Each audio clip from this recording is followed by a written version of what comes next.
you would think that maybe like, I mean, just from the words, just from the bitching, just from like the complaints, you would think that I was like, I would feel like something was wrong, and that's not the case.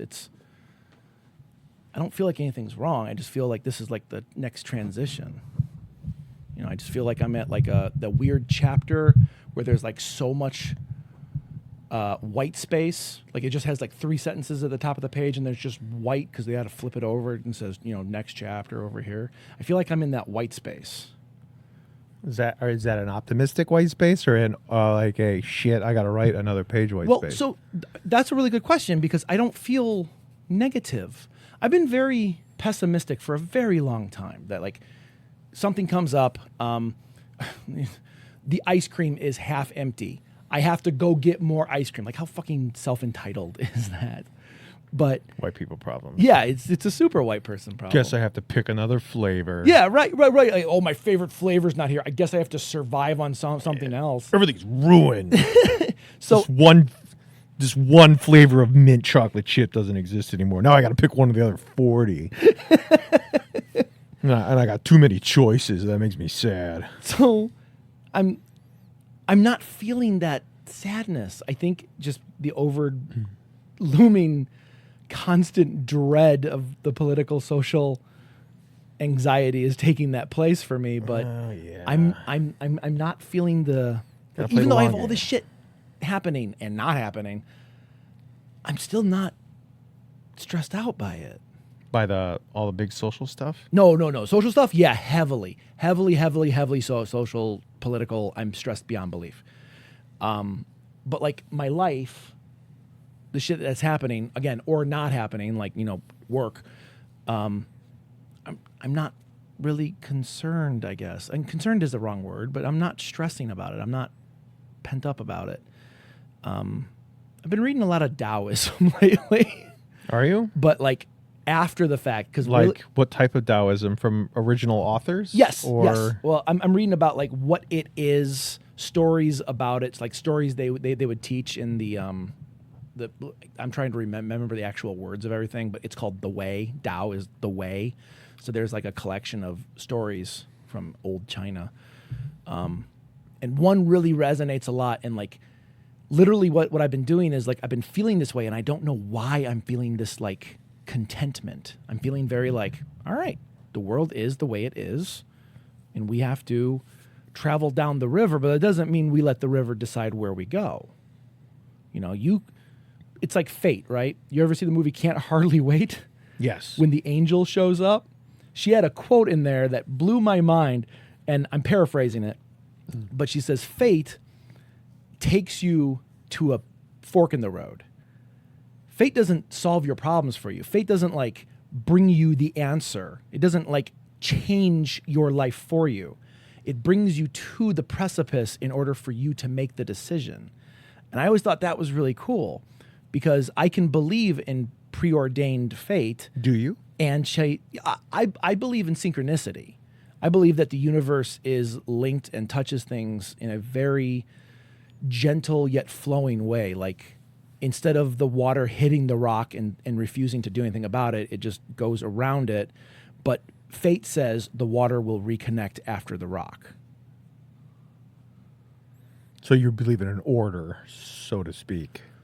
I believe in connection. Well, I mean, that would be, I think order would be that.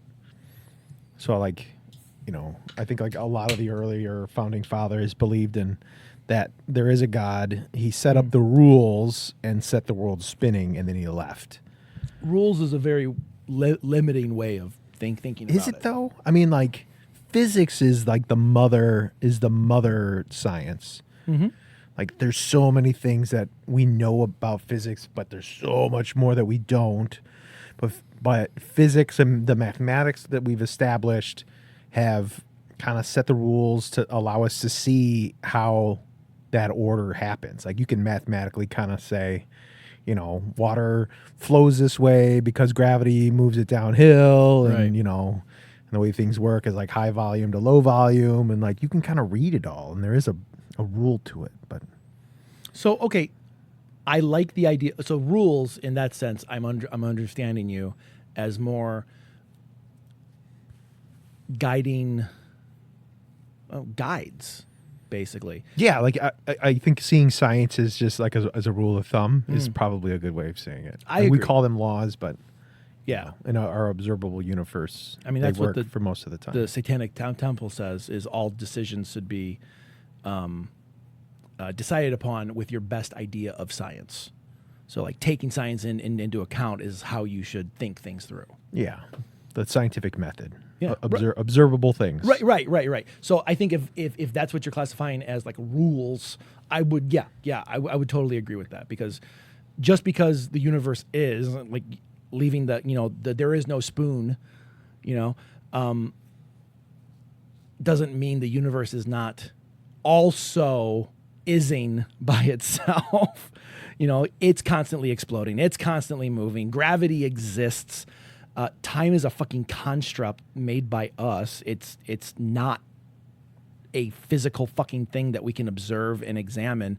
It is only examinable by our perception of it rather than it itself. We observe it by our own decay. Yeah, right. Like time doesn't give a shit about anything else because time is a construct. It is not a fucking thing. Like the water is not wet. Water gets things wet. Just lost all fucking train of respectability there, didn't I? Yeah, that's fine. It's overrated anyway. How are you doing, man? I'm good. Just doing work was busy. I recently finished a book that I was happy to finish. You wrote a book? I finished. Why haven't you written a book reading yet? a book? Why haven't I written a book? Yeah. I don't think I have anything to say. The irony is palpable. I don't know. Everything seems so temporary. I mean, this is what I think today. Who knows? In a year, I might think differently. Well, that's kind of beautiful in its own right. That's I don't very know. like Buddhist. I think writing to me is kind of like getting a tattoo in a way. Yeah. I think so as well.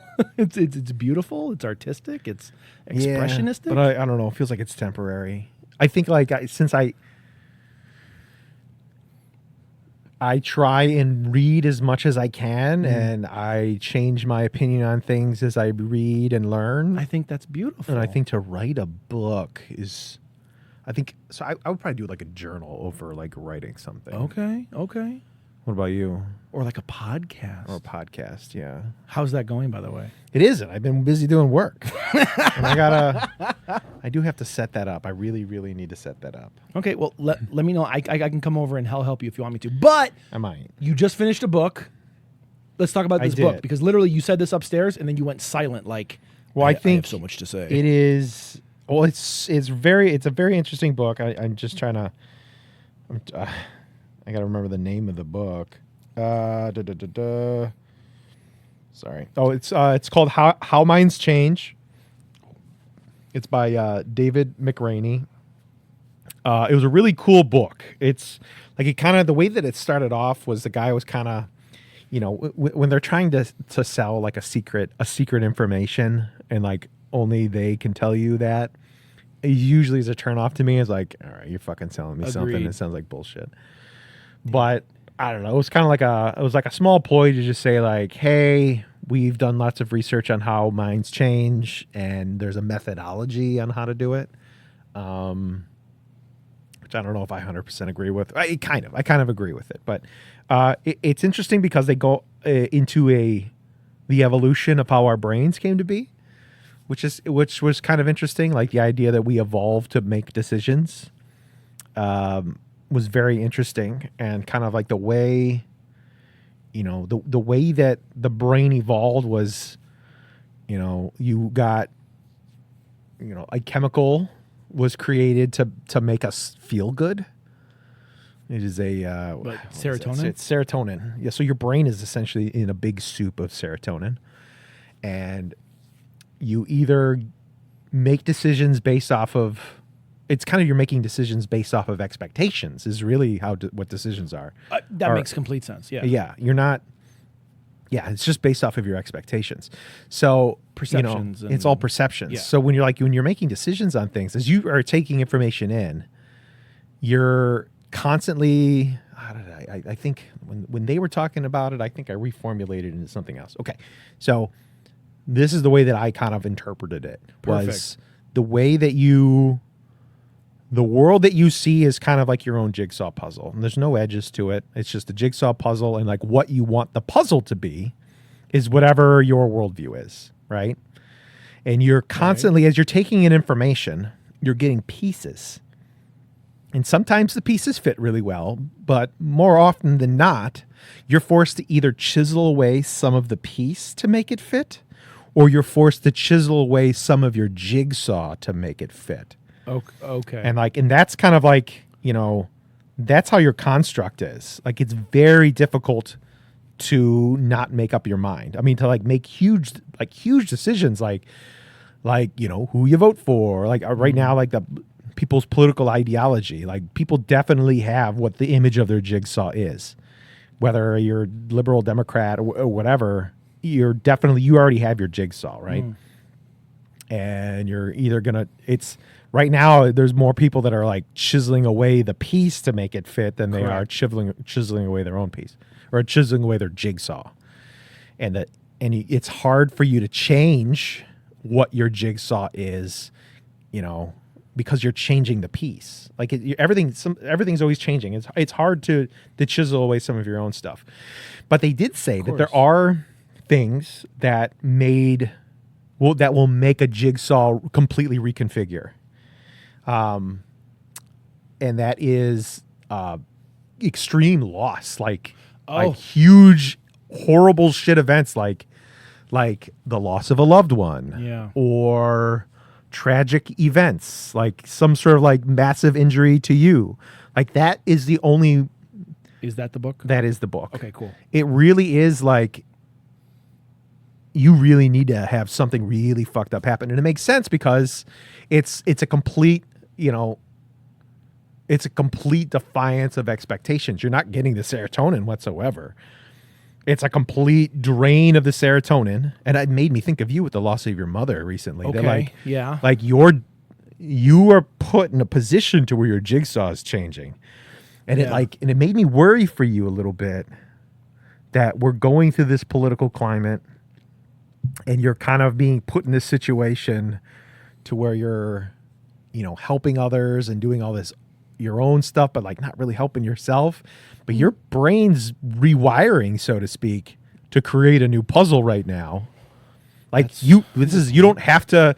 And they didn't bring up the idea of psychedelics, but it makes me wonder that like, is a psychedelic really something to where,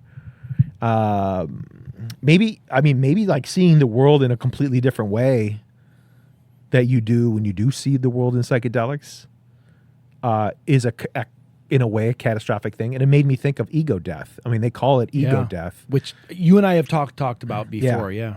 So an ego death is in similar to way of like the death of a mother, and it's a restructuring. So I don't know. I mean, like right now, like you're in a spot to where, you can change things. Like your brain is actually changing right now.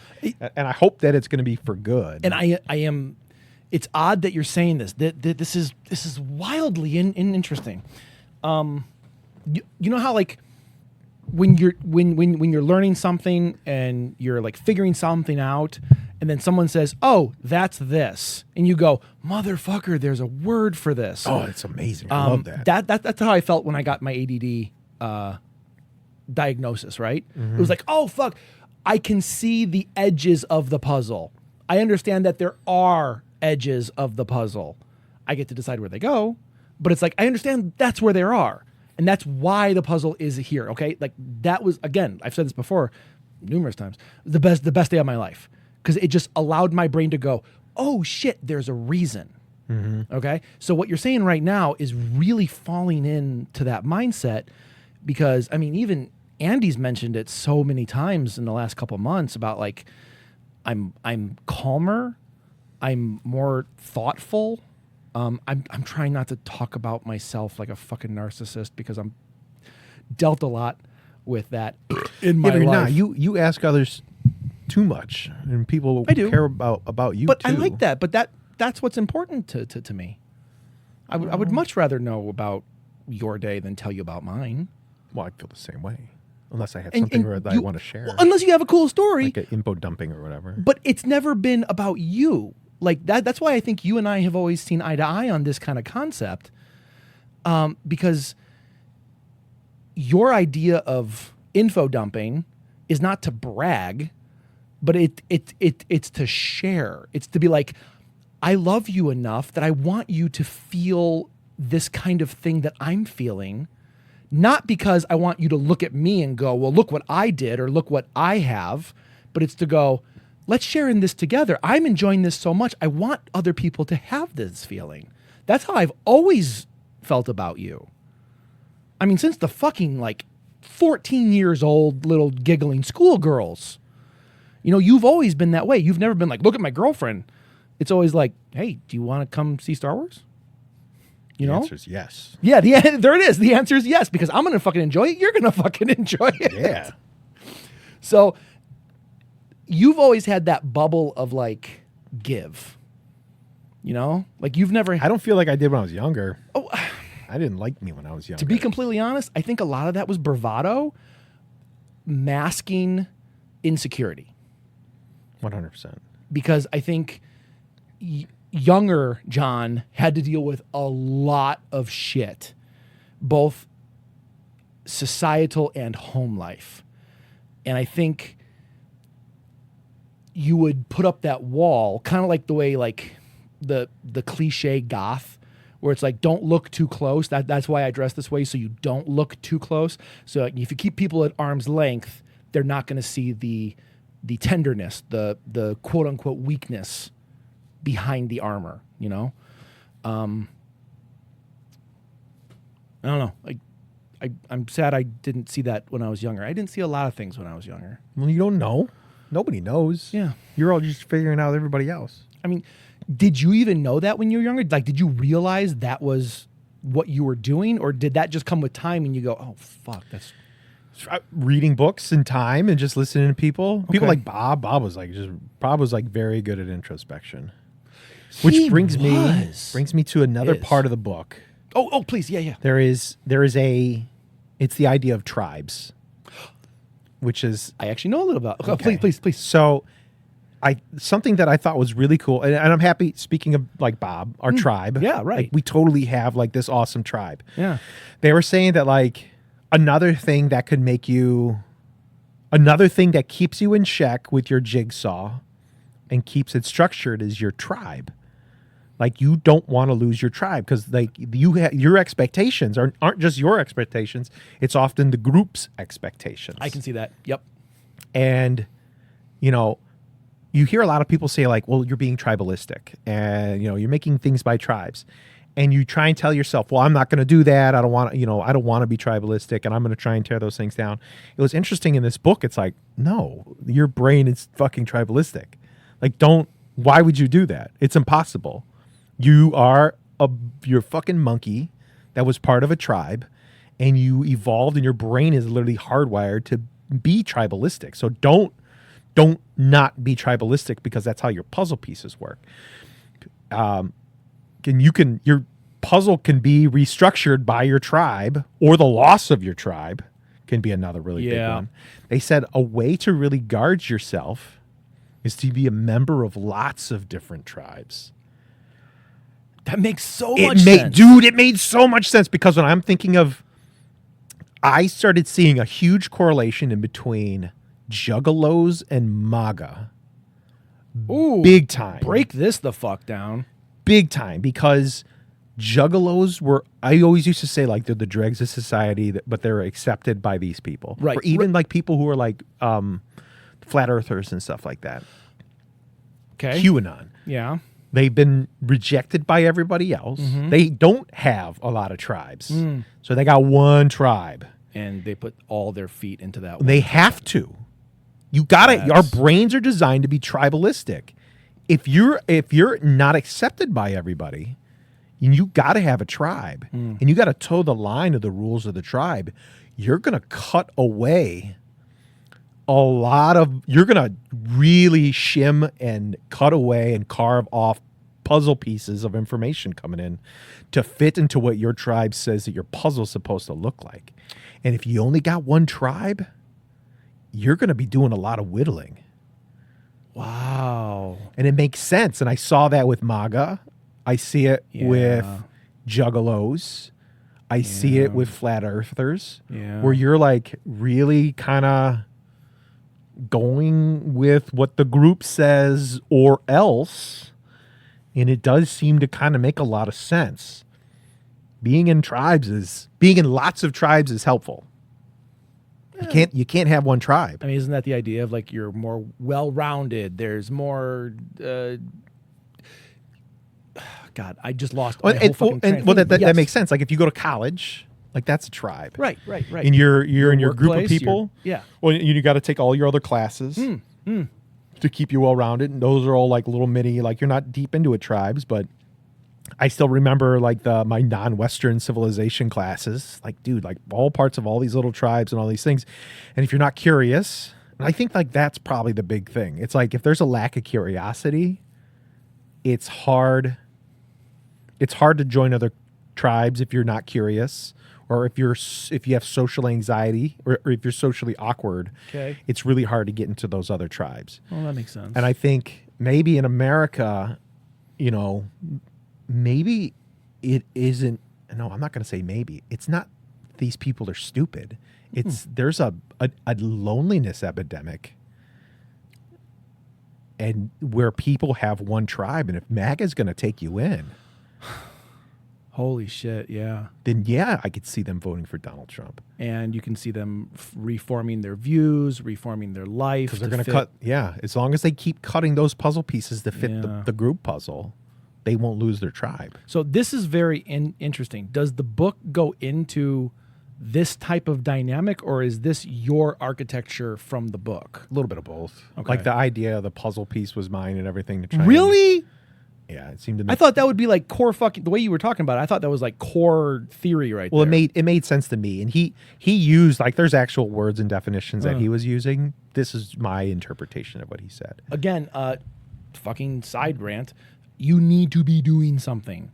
This is why I think you should be doing like a solo podcast or writing books or blogs or whatever, just because you have this innate, amazing ability to take something. Dude, I'll tell you right now, the way you were talking about that book, I fucking put it on my Amazon queue.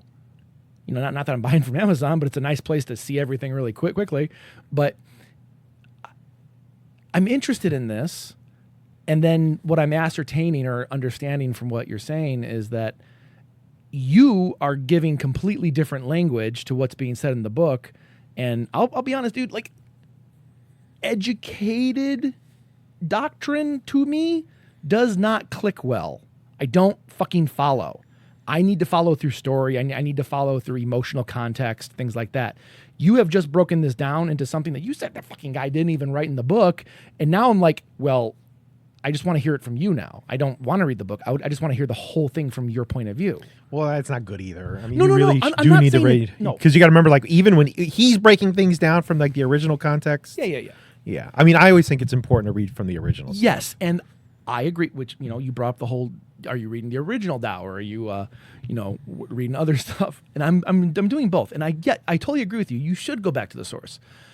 However, if you can't gel with it, if you fucking person with severe ADHD just doesn't fucking pay attention, then it's no good. That means I'm never going to learn it. But if I can sit still long enough while you explain this, isn't that powerful? You're a teacher. I try to be. I would love to teach. Dude, yeah, you would be damn good at it. By the way, I did my class today, like the one class that I look forward to every semester. I was super excited because like the kids were like kind of quiet. Oh, where you get to see like the light turn on? I saw the eyes I pop. love man. that, dude. God, it was so good. I recorded it too, so I'm like I'm really happy. That is awesome. You recorded the lecture? Just the audio. That's important. You can sell that. Well, dude, I've done it at enough conferences, not conferences. Why don't you do that? Why don't I teach? Yeah, I do. I know, but like, I guess if you did it on YouTube, you'd be you're giving yourself clout. Yeah, it's fine. If you teach and you do that, there's a guy named Philip Hicks or Stuart Hicks that does architecture stuff, and he teaches at UIC. We actually asked him to be at the award ceremony for the AIA, and he's a teacher, but he does YouTube and I do YouTube. Well, I did till my mom started to die, and then I had to take a step back. Well. But yeah, I mean, like you're way better than I am. Like there's another level of like stuff that you got to do for, I don't know, to like put it all together. Like this isn't. I do architecture. YouTube's. Well, okay, you and I know a lot about specific areas of education. Okay, like today was 2 things of theory that I could wax on for an hour each without problem. 2 things. Among the myriad of other shit that I could be talking about. You could do that wildly fucking simple. If I just dropped one question right now, I guarantee the rest of the episode would be filled with cool ass shit. So the fact that you are dipping your toes into quote unquote other tribe education aspects, because you constantly do this. You look into history, you look into psychology, you look into all this fucking like fundamental aspects of coolness. But to be honest, the way it's presented originally, not really cool until you just change the wording enough to make me go, oh, Baz Luhrmann did Romeo and Juliet, which was pretty fucking dope. Original Romeo and Juliet, pretty fucking boring. Yeah. Concept, really good. That's why it translates. That's why it's been done to death 100 times over. That's why Mary Shelley's Frankenstein has been remade 1 billion times into 1 billion different stories that have nothing to do with Frankenstein whatsoever. Because it was a good story. Because it's a good story. But you go back and read the original, you're like, Really? It's. Well, I mean, I'm sure the original Mary Shelley is very cool if taken into context. Yes, it totally is. And you can take it into different directions, like really cool directions, if you read the original. Of course. Because if you're doing a copy of the copy of the copy. And that's when things fall apart. Which it can, but. But what happens when you do a VHS copy of a copy of a copy? It all gets lost in distortion. It just becomes noise. Yeah. It's the same shit. And that's not cool. You do have to go back to the original. But did I ever tell you my theory of the cube? The cube theory? Like the TV or the movie? The No, cube? a cube. So take a cube in your hands, like an invisible cube, and one side of it, a cube has 6 sides, right? One side is your idea. And you start with something that has been done before, okay? The reason you start with something that's been done before is now you are alleviating the process of having to re-explain something to an audience who doesn't have the fucking time to listen to a half an hour of you going, well, this means this, this means this, this means this. Start a story that everyone knows. Someone's downtrodden, needs to stand up against the power. Cool. Everyone's heard that before, right? Flip it. Now flip it one side. Now, here's where you start to become more original. Downtrodden society, evil empires taking over, blah, blah, blah. Flip it over. There are ancient knights who stood up against the dark side, but they're long gone. Okay, so cool. I've heard that before. That's fucking Arthur. That's fucking Arthurian. That's fucking Homer, all this shit, right? Flip it again. It's in a galaxy far, far away. Well, now you have my fucking interest. It's a story I already know because of context and tropes. You're changing, you're adding elements to it that I already know, but it's adding more interest. Now you're changing it up that I haven't seen that before. It takes 2 turns to get something original. It takes 3 turns to make it fucking mind-blowing. And even that's it. That's it. And then you turn it one more time, and you're like, and there's space wizards called Jedis. Well, that was the knights, but yeah. Oh, yeah. But no, then you turn it again, and then you say, and now it has nothing to do with the knights. Yeah. Well, and now you have bingo. Andor. Well, and now it's interesting. Did you ever watch Andor, by the way? Dude. I haven't watched much of anything. So I started it. All right. Really second fucking season like is it. incredible, by the way. I know. I've heard you guys talk about it. I think it's they just did the first 2 seasons, and now it's kind of pretty closely ties into. I'm okay with that. I don't think things. Oh no, need to no, continue. they did great. They did great. Good. Yeah, no, that was a good transition. It was a beautiful transition. Yeah, man, we used to be so much better at transitions. Well, because we did this every fucking week every for fucking 5-6 years. Have you seen anything else or read anything else? I've been reading a lot about Tao. Well, let's hear it. When I say a lot, I'm not really. Most of my free time, I'm making music and I'm writing songs. That's like the grand majority of my time when I have time for myself. Like that's bringing a lot of fucking peace and a lot of like calm. Like before I would doom scroll until like 3 a.m. every goddamn night. And now it's like, well, let's just fucking write some songs. And then that's coming out. That's really, I'm enjoying the shit out of that.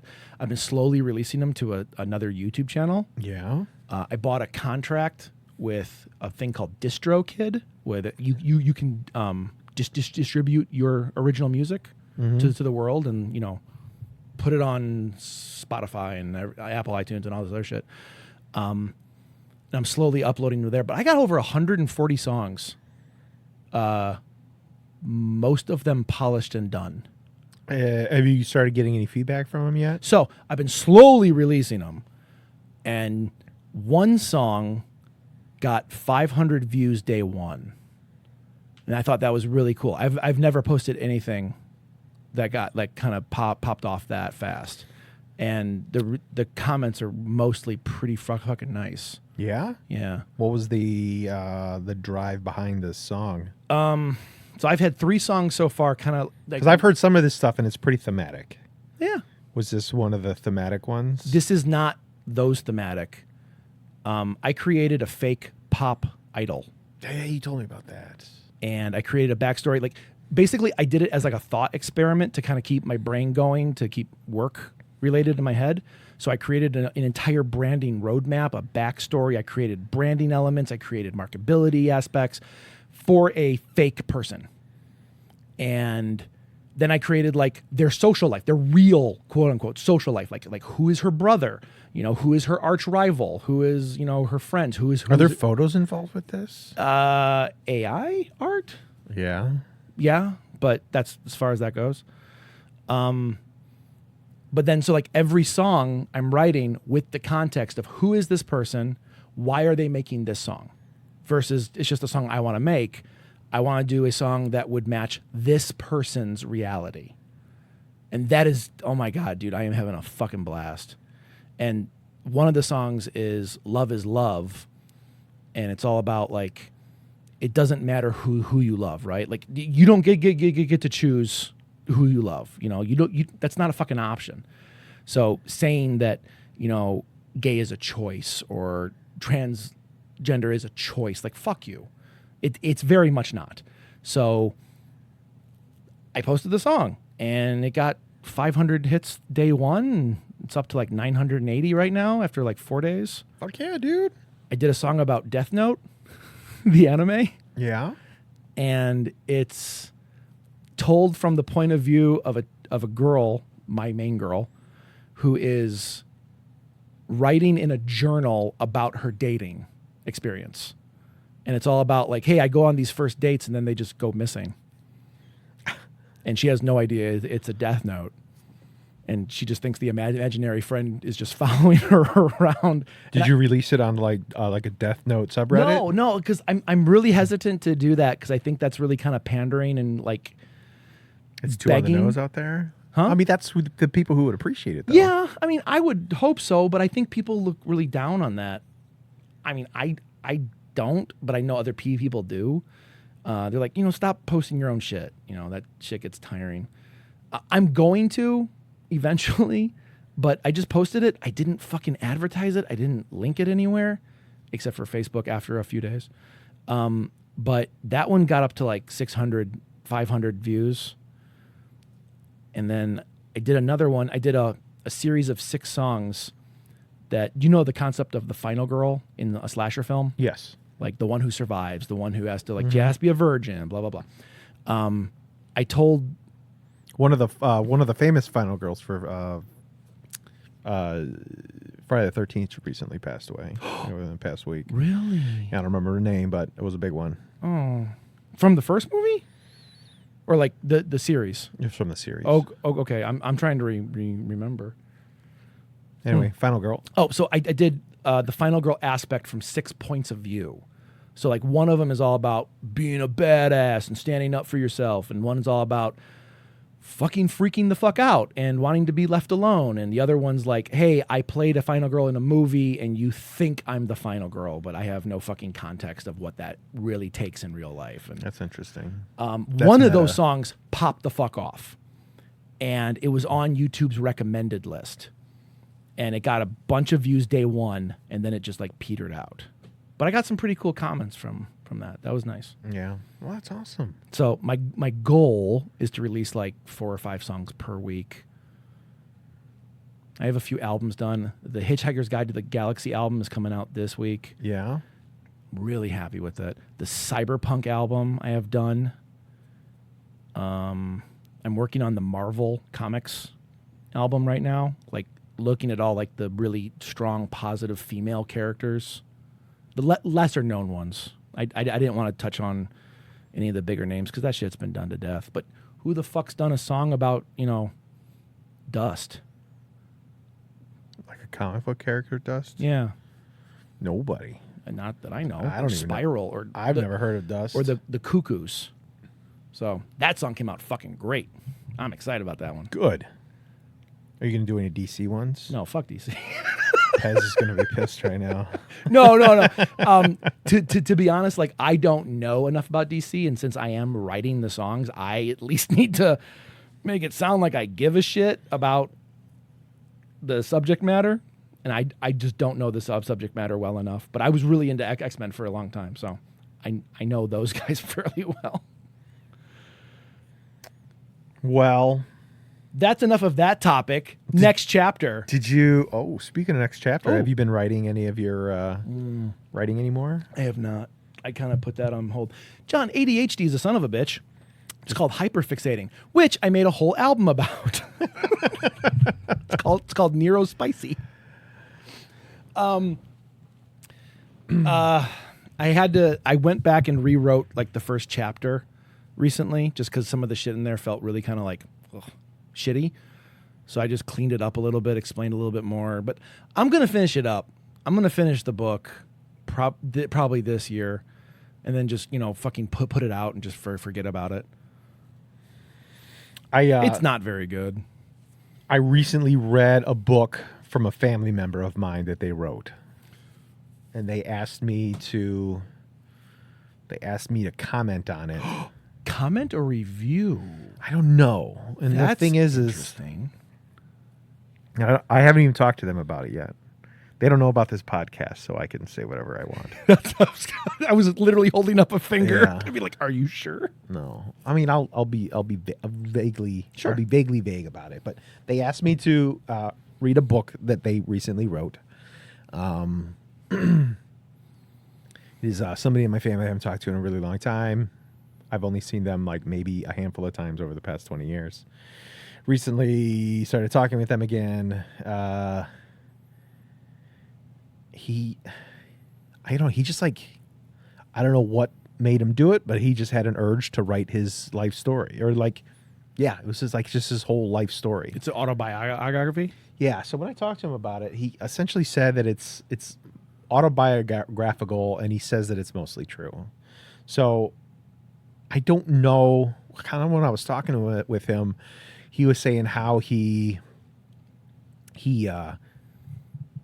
kind of wanted to do it for himself, but I think he was saying he wanted to bring it to a publisher. He gave me this like a couple weeks ago, and I read it like almost immediately. But I never reached out to him because like it's weird, because how I would talk to him about this really depends on what he wants to do with this book. Oh, that's interesting. You're thinking like a marketer. Well, if he just wants this to be, I want my story to get out there, I would be like, well, you successfully put words down that were vaguely about you. So that works. He's really good at just kind of painting what he sees. You know how like some people can see exactly what they can draw exactly what they see. Oh, wouldn't that be nice? He draws what he sees in his mind very clearly. That's amazing. He's very good at just kind of clearly writing out a story. But it was like, I think like what you were talking about, where like you take an idea and you kind of spin it. Like he's in his like, let me think about this one. He's probably in his early 60s, or he's damn near 60 probably. Okay. He's pretty young then. Yeah, he's pretty young. But his wife passed away. Oh no. Probably like 12 years ago. His wife passed away. So like he starts off the book with his wife passing away. And, and I knew her, and like he loses his wife right away, and then his father passes almost back to back. Oh my God. And like that's kind of like how the book starts. And it's brutal to read because again, like I knew these people, like it was his take on it. I learned some stuff about the family. So like it really like there's a lot of like emotional clout where you're kind of invested in this character. And then it's his take on like how he's treated as being like a father to two kids and how he's treated by people, especially like by women, like, essentially like he can't do it without, like, that was kind of interesting to read about, and him being, kind of like fuck you, I'm going to be fine to be a parent to my kids type of thing. But most of the book is like mostly about like sexual exploits. A lot of it is. And this took a weird turn. It did. It took like a really weird turn. And I thought it was like it really reads and starts off as like a love letter to his dying wife.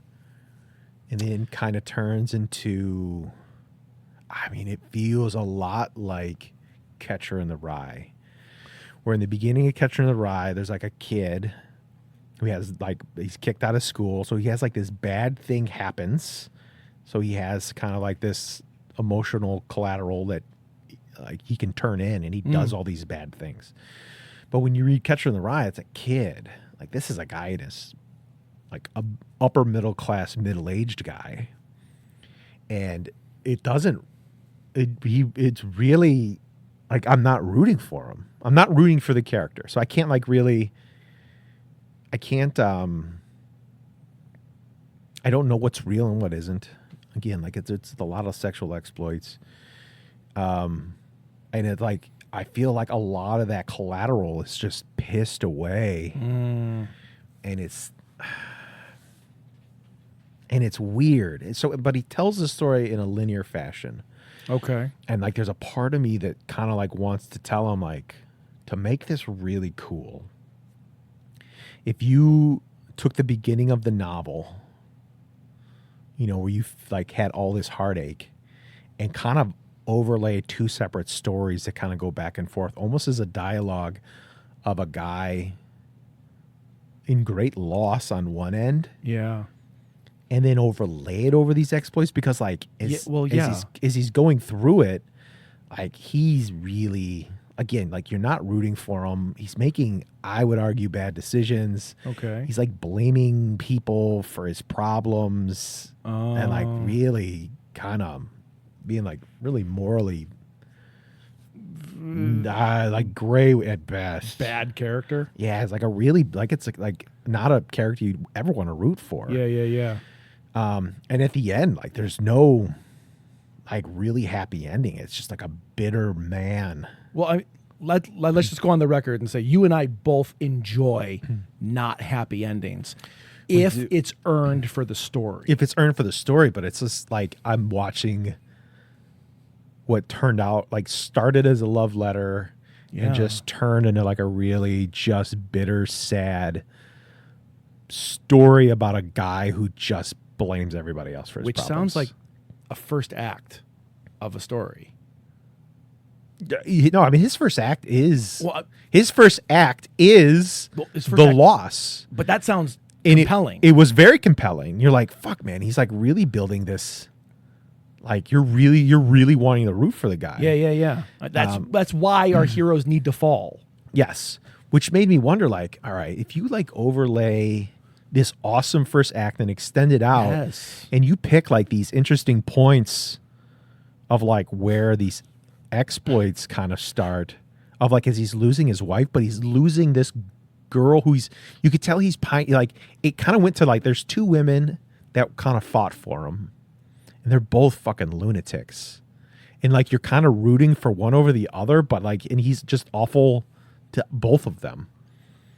And then like the one ends up winning, but like he blames her for being too young, and I mean like there's cheating, and like there's one character where it's like the husband of the guy he's cheating on.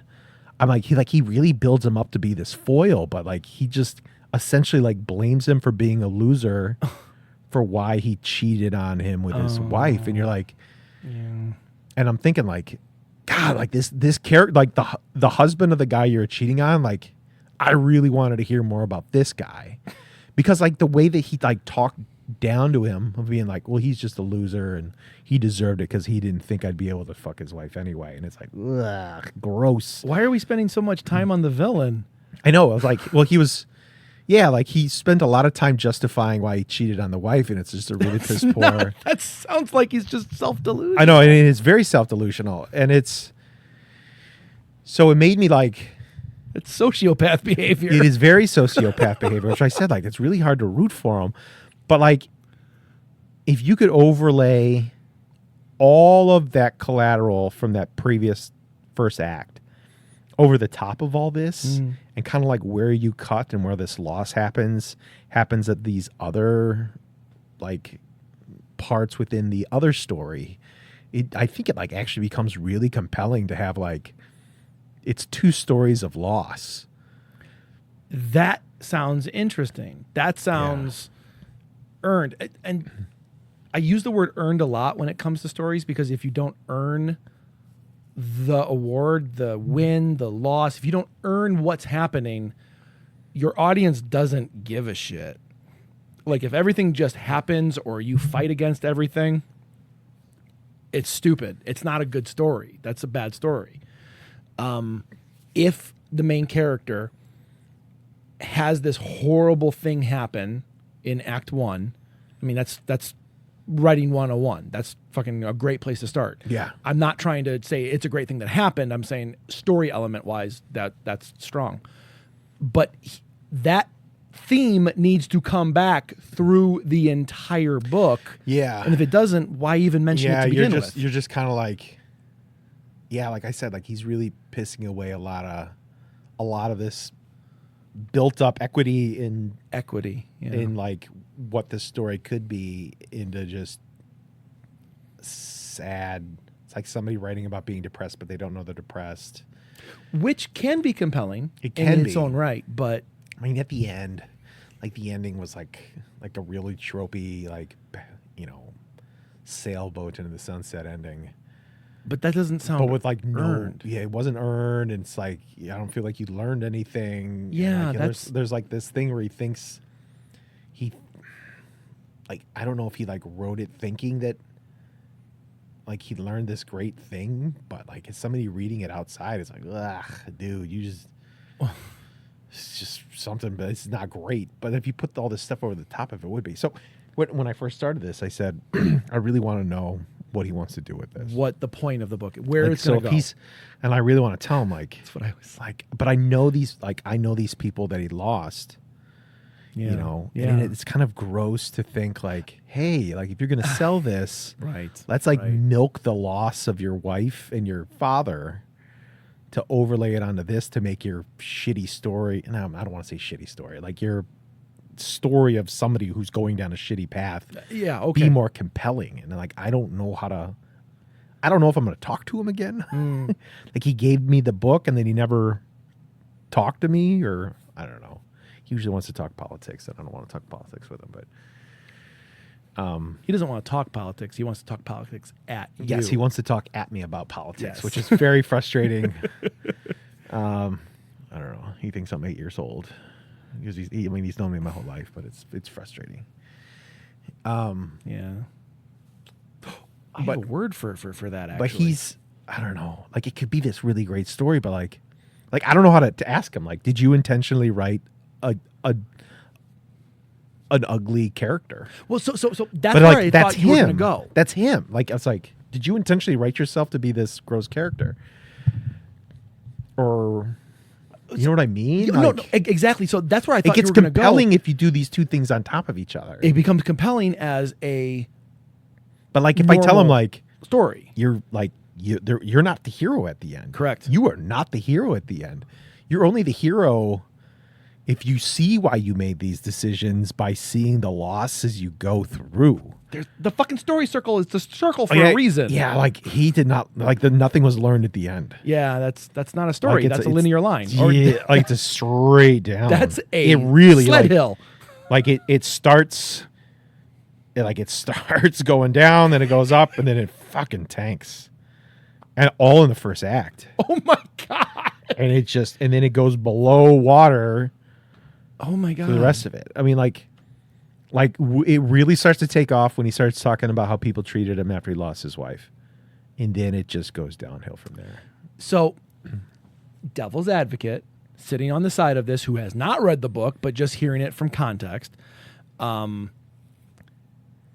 it feels like it could be interesting as an examination of a terrible human being, as a scientific, for lack of a better term, experiment, watching someone de-evolve into the shitty human being that we see on Fox News all the time, right? You're literally seeing not only the inciting incident of the death of a loved one and of a parent, but instead of bringing himself back up out of it to arise from ashes, to phoenix himself, he succumbs to it.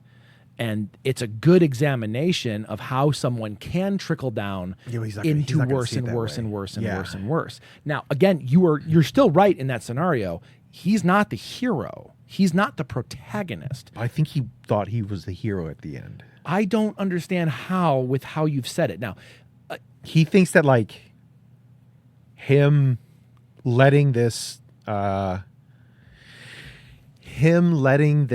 like allowing the woman to win, because that's kind of what like he was mad like. for like blaming the woman for wanting to be with him so much and cheating on his wife, but it's really her fault, and he's the hero for turning her away. But like the whole time he kept saying how like young she was and how it was really her fault, and he's like really a good father because like he only cheated for like a couple years on somebody who took him in. And I mean, it's really years. I don't know the timeline of the whole thing, but it seemed like it was a while. Okay, this is just a plastic bag over a face, man. This is not getting better. I know.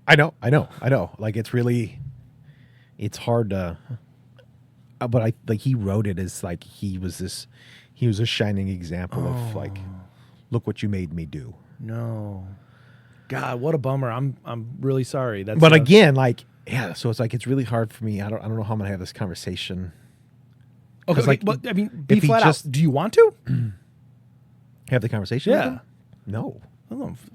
Fucking. That's why That's why I'm saying that. Like I wanted to get it out and talk about it. Yeah. But it was interesting, and I think you could do something really cool with this. But like, step one, you got to realize you did not write yourself as in a very good light. Right. But that's fine.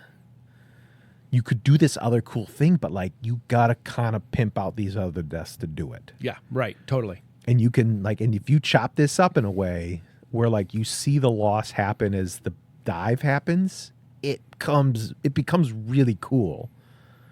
Like you wrote the whole book. It just needs to be reorganized. But like the way that he was talking to me, he's like, I want you to look at this real quick before I take it to a publisher. That means he hasn't gotten any other people's input on it, or if he has, they probably haven't read it or understand story. Or they think that he was. Like, again, like he's God, like it's he's so like, hard for me to put my mind in. He's upper middle class, and like it's hard to like root on somebody who's got a shit ton of money in their No chat. shit. You know, I know that's fucking shitty, but Well, no, it's kind of not. like you got to know your audience a little bit. Like I'm not the audience. Rule number fucking 1. Well, he wanted me to read it again. He wrote the whole thing, and I say kudos for that. Agreed. A book is not easy to write. It doesn't help that like he believes that my education is Is at fault? Is you know, well, I tell him that I read history, and he's like, "Well, that's great, but like, it doesn't really mean anything because it's all just essentially like if it doesn't align with his incredibly conservative values, it's all Marxist propaganda. There you go. All of it. What did you say it was? It was not fake, but you Propaganda. had propaganda. You said, oh my God, I love that concept that like you go to a higher education facility, like a lifestyle, like fucking life choice, like a life altering choice, and it's like, nah, it's all fake. It's like, hold on, please explain why you think so. This Let way. me. I mean, you got to think about it. Like, if I told somebody else that their stuff was all fake, they would think I was fucking crazy. But the thing is I think that their shit's fake. But here's the You thing. mean right wing? It is fake. Hold on. Like we can prove it. I know, but you got to remember, it's the exact same thing. Like if so, I know. Hold on. Okay, sorry. Because you got to remember, now we're talking tribes here. Yeah, all right. Like his tribe said that like you're gonna really tell me my entire reality is fake, and it's fucking unbelievable. Think about that. Well, like if somebody told you that your entire education is fake, you're gonna be like, well, fuck you. It's Plato's not. allegory of the cave. Yeah, I mean, they say the exact same thing to us. But I mean, I can walk you through why I think there has been like the people who made all the money were able to invest to change law by multimedia corporations, be able to buy newspapers, be able to buy platforms, and are able to alter reality to their whim and to their liking.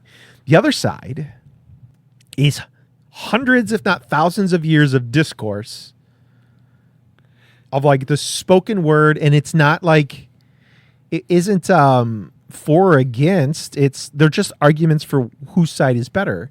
And like really, like if you want your side to be better, just write a better argument. And to be told that like, I mean, just to be told that it's just all propaganda.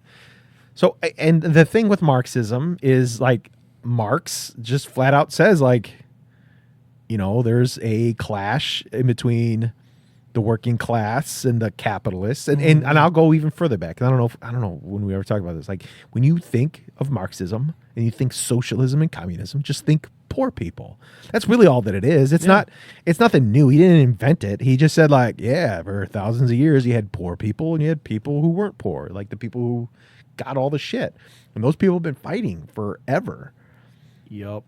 And like and to say, you know, a lot of things have to do, and a lot of history and events are kind of like wrapped up in this clash that's going on in between. You know, he calls it classes, but let's just say it's like the haves and the have-nots. It should be going on forever. Yeah, no shit. That's Roman. That's fucking pre-time. Yeah, like I have a rock, you do not. Yeah, I have two rocks, and you don't. Exactly. And you get to get whatever you want. And to just say that like it's not real. Now, like his thing is saying like the idea of Marxism and things fighting, other things sprung from Marxism. So like feminism kind of sprung from that a little bit, to say that there's haves and have-nots. You know, of course it is. And there's lots of arguments to say like, yeah, fucking women have been trampled on. Yes. For thousands of years. You know, people of color have been trampled on for thousands of years. And, you know, a lot of the beginning of that discourse did start, at least, you know, in the more modern times, a lot of that discourse happened with Marxism. And to just like not read Marx, dude, it's 20 pages, man. It's not fucking long. Is it really? It's so short. Holy shit. It's super short. I don't think I've ever read the I got it at the house. It's so short. I try to get a hold of, I like the idea of the gift schrank. You know what a gift schrank is? I think my German is right. Gift shrunk. The gift schrank. No, but I'm dying to know. If somebody's, I'm hoping I'm saying it right. If I remember correctly, a gift schrank is something called a poison cabinet. And the poison cabinet are all the books that are poison. You don't get rid of the books. Don't burn the books. So you keep Marx.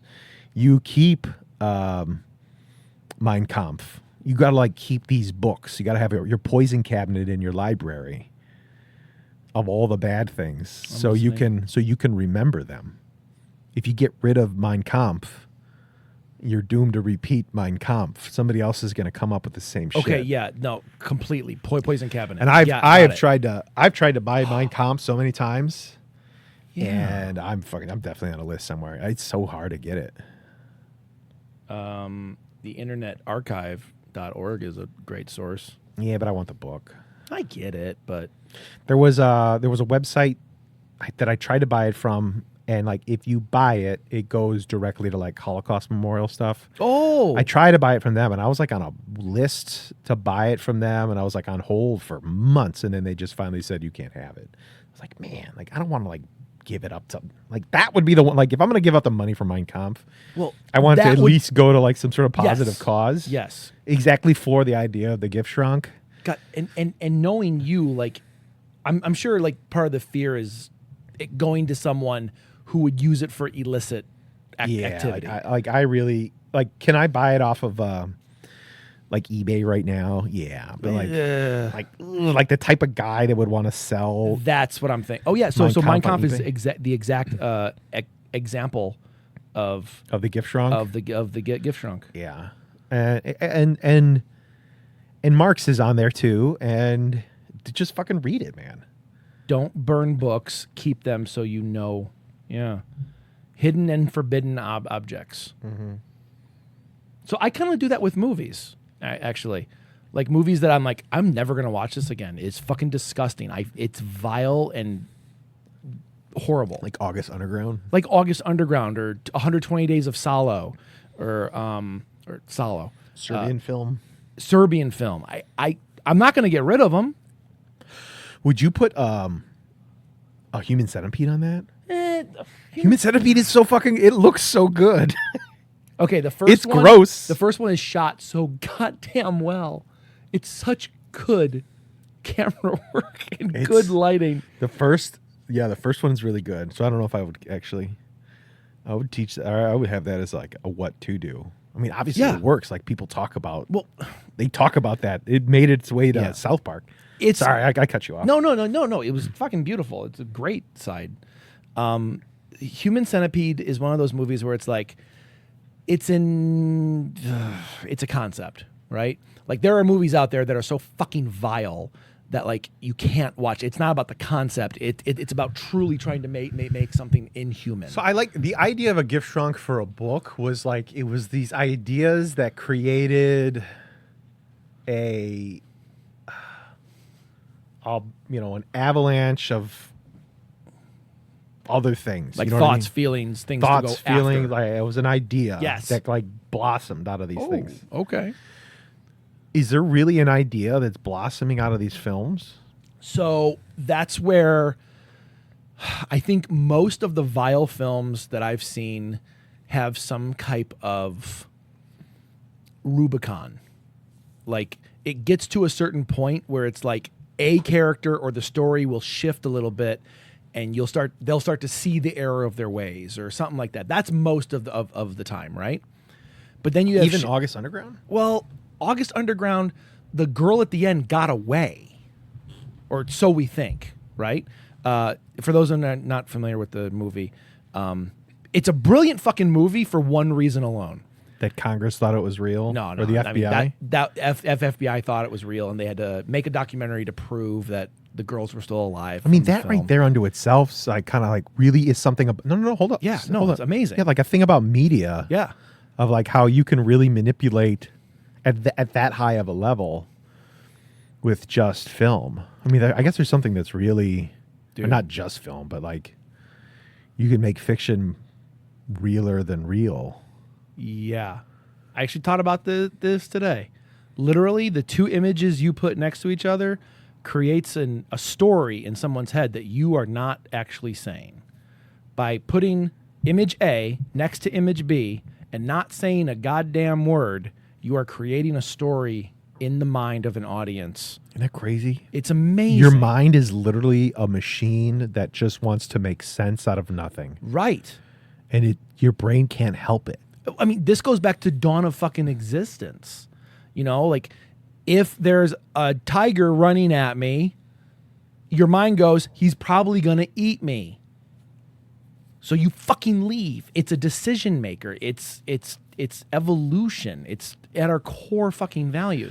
There's something that I heard today that when I think of like how people think of like evolutionary stuff, I mean, evolutionary stuff is different because you're thinking of it at a scientific level. But there's an actual logical fallacy that's called like knowledge of the ancients, where people justify things because we tell the story to ourselves that if it was done a really long time ago, they had a secret knowledge that we didn't know, and we okay it. And that, like, when I heard that, I was like, shit, like, how many times have I done that? Yeah, I do it all the time. That's a big one. I mean, that is like fascism. That is where a lot of fascism came from, is the idea of this, you know, going back to when we were great type of thing, you know. I mean, they, in their sense, it went back to the Aryan race. But it's because they knew something that we didn't know. The purity of the blood and blah, blah, blah, blah, blah. What the fuck is going on? What the hell is going on? If you want me to turn this off, I will.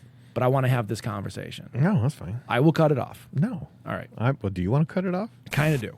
After these messages, we'll be right back. Every time I journal after a date, the next day, someone's missing. Weird coincidence, right? Also, my imaginary friend is back. He floats. I think he likes my handwriting. Went for ramen with a cutie in plaid. Wrote amazing smile in my dream journal pad. Next day, poof, like a magical trick. He's trending on Reddit. The stories, ew, sick. Movie night with a goth from the train. Jotted eyes like storms, 10 out of 10, no complaints. By Tuesday, she's gone, her fish tank's cursed. I'm starting to think I'm the common verse. I light a candle, shuffle some cards. Text the group chat, why is dating so hard? I mention the weird guy, only I can see. They say imaginary friend, I say yeah, he's neat. I keep writing love notes, they keep disappearing. It's either a curse or just poor engineering. My imaginary friend just shrugs and floats. He's got wings and a book and loves my notes. I don't ask questions, I just vibe, even if the dates all mysteriously die. If journaling is wrong, then let me be bliss. I wrote he's hot, now he doesn't exist. She brought boba and a Sailor Moon charm. I wrote possible soulmate, soft and disarmed. Woke up to headlines and zero replies. She was last seen whispering cute, but she lies. Even gave a guy a second chance date. Wrote he said sorry, underlined at 8. Next day he's missing and someone says yikes. Why does this pen smell like funeral rites? I add cute stars, I doodle hearts. Why do they vanish like the last Pop-Tarts? The floating boy says read page 1, but it's long and dusty and not very fun. I keep writing love notes, they keep disappearing. It's probably fate or ghost engineering. My imaginary friend makes tea from air. He says ominous things, but I don't care. I don't believe in red flags or doom.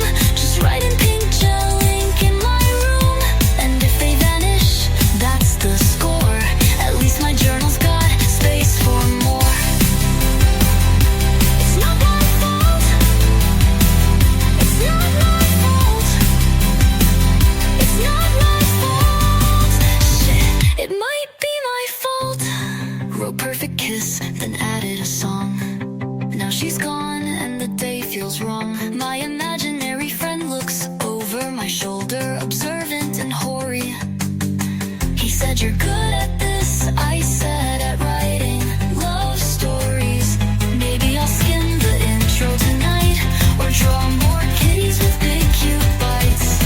If doom is love and love is fate, then curse me gently, let's go on a date. I keep writing love notes, they keep disappearing, but I'm too cute for real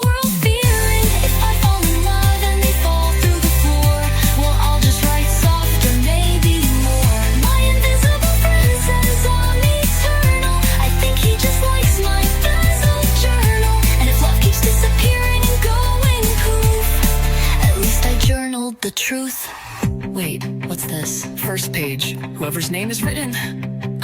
TLDR me. Probably not important. And we're back. Thanks for listening to that commercial, for paying for this podcast.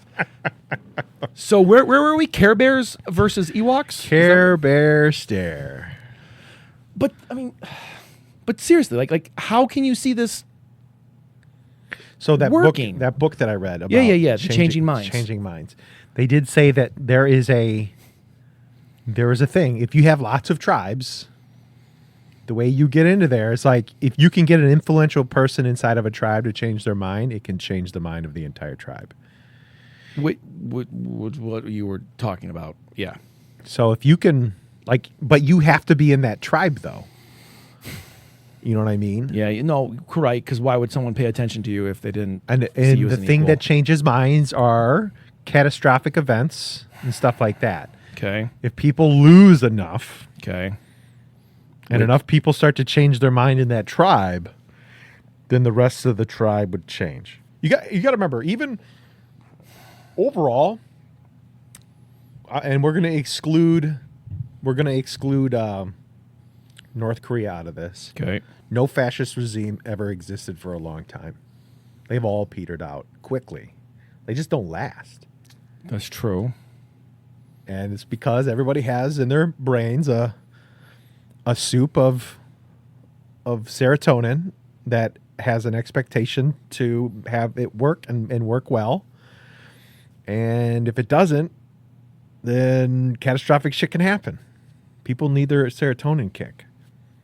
It can't be, they just won't be miserable all the time. Like, they'll always find a way. Can you consider the serotonin kick being Unless you get on the kick of being the being oppressor. evil? Yeah, well, you can definitely get a serotonin kick from I mean, being, you've read the fucking tweets, right? yeah. Like Memorial Day. Oh, yeah. It was 3 words about Happy Memorial Day, except for Yeah. laundry list paragraph of bullshit lies. Who's reading that, jerking off to it? Well, let's also point this out. You and I are white, and we make decent money. It's gonna be not going to be, but like, it's very probable that it's gonna get really bad for people who aren't doing as well. A lot of those people live in red states. Like, you got a state like Kentucky that takes in more that takes in more than it gives. And if they start cutting federal funding in Kentucky, and that's like, now you're getting into the heart of Appalachia. And you get them to turn. That's when things can get really, really bad. You got to remember, like Mussolini, they drug Mussolini's corpse through the street because they hated his fucking guts so much. Because he took them down a route they didn't want to go, and he was a dum-dum. And he got himself killed by the very people that he lied to. Yeah. I don't know. I mean, I don't see this. I see it being bad, and I don't know how long it's going to be bad. But I see there being like some sort of turn. Okay. Well, the turning. I know you don't like that as much as I do, but I don't know. I just don't like there being a formula to history. well, I like the idea of things rhyming, but I don't like the idea of the formula. It sounds like you're being sold something. to a certain degree, but that goes back to the very first topic that we were talking about, Well, and having it's- some type of rules. Well, I wouldn't call that rules, though. But it kind of makes sense. People Does forget it? this shit. I know, but people love to say that, strong men or weak men create bad times and bad times create strong men. Yeah, Like I've that's heard for it, the but turning stuff. But that's like a bunch of, like, that's Well, I'll kind of throw my that's hat into that that's ring. that's masculinity, like psychobabble. Well, no, that and is everybody thinks but- that they're going to be the strong men. Every fucking which generation I thinks they're fucking the know strong him, men. Yeah. I know wholeheartedly I am. So, sorry. I had to do the joke. Well, think about it. I mean, we do live in a society where we're incredibly coddled. We're very much so. We've Yes. never We've never known true depravity the way Yeah. other countries know right now. that know right now. World War World War One and World War II were fucking just awful, despicable wars. It feels People- like it's starting. Yeah, but there was like 10,000 people dying a day.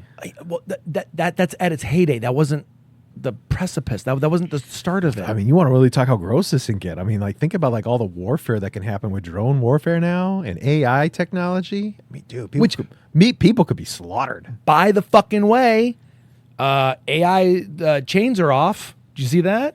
That was in the big fucking butt fuck deal. Oh, the big beautiful bill. No, I'm not fucking calling it that.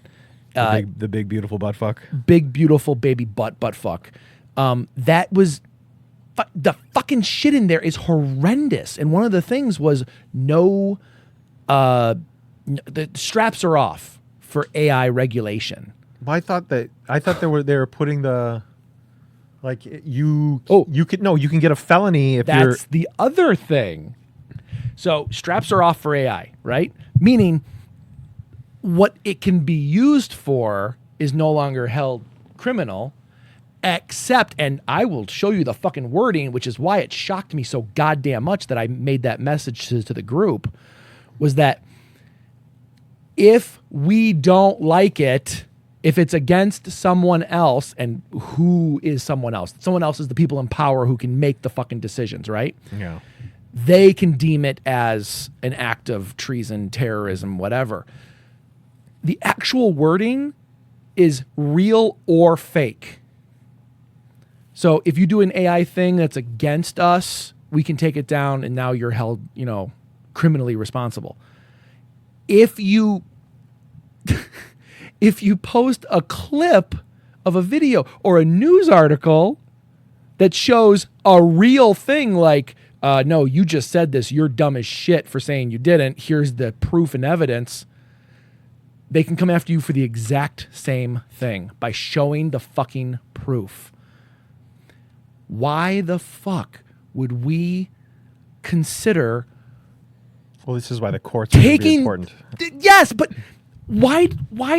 And it's why is also suing it's an a executive thing? order, and the executive orders can be undone. I know they're just notes. That's why, like, I get it. I'm gonna be apprehensive, and I will hold my tongue. And you got to play the long game here. You can't be mad.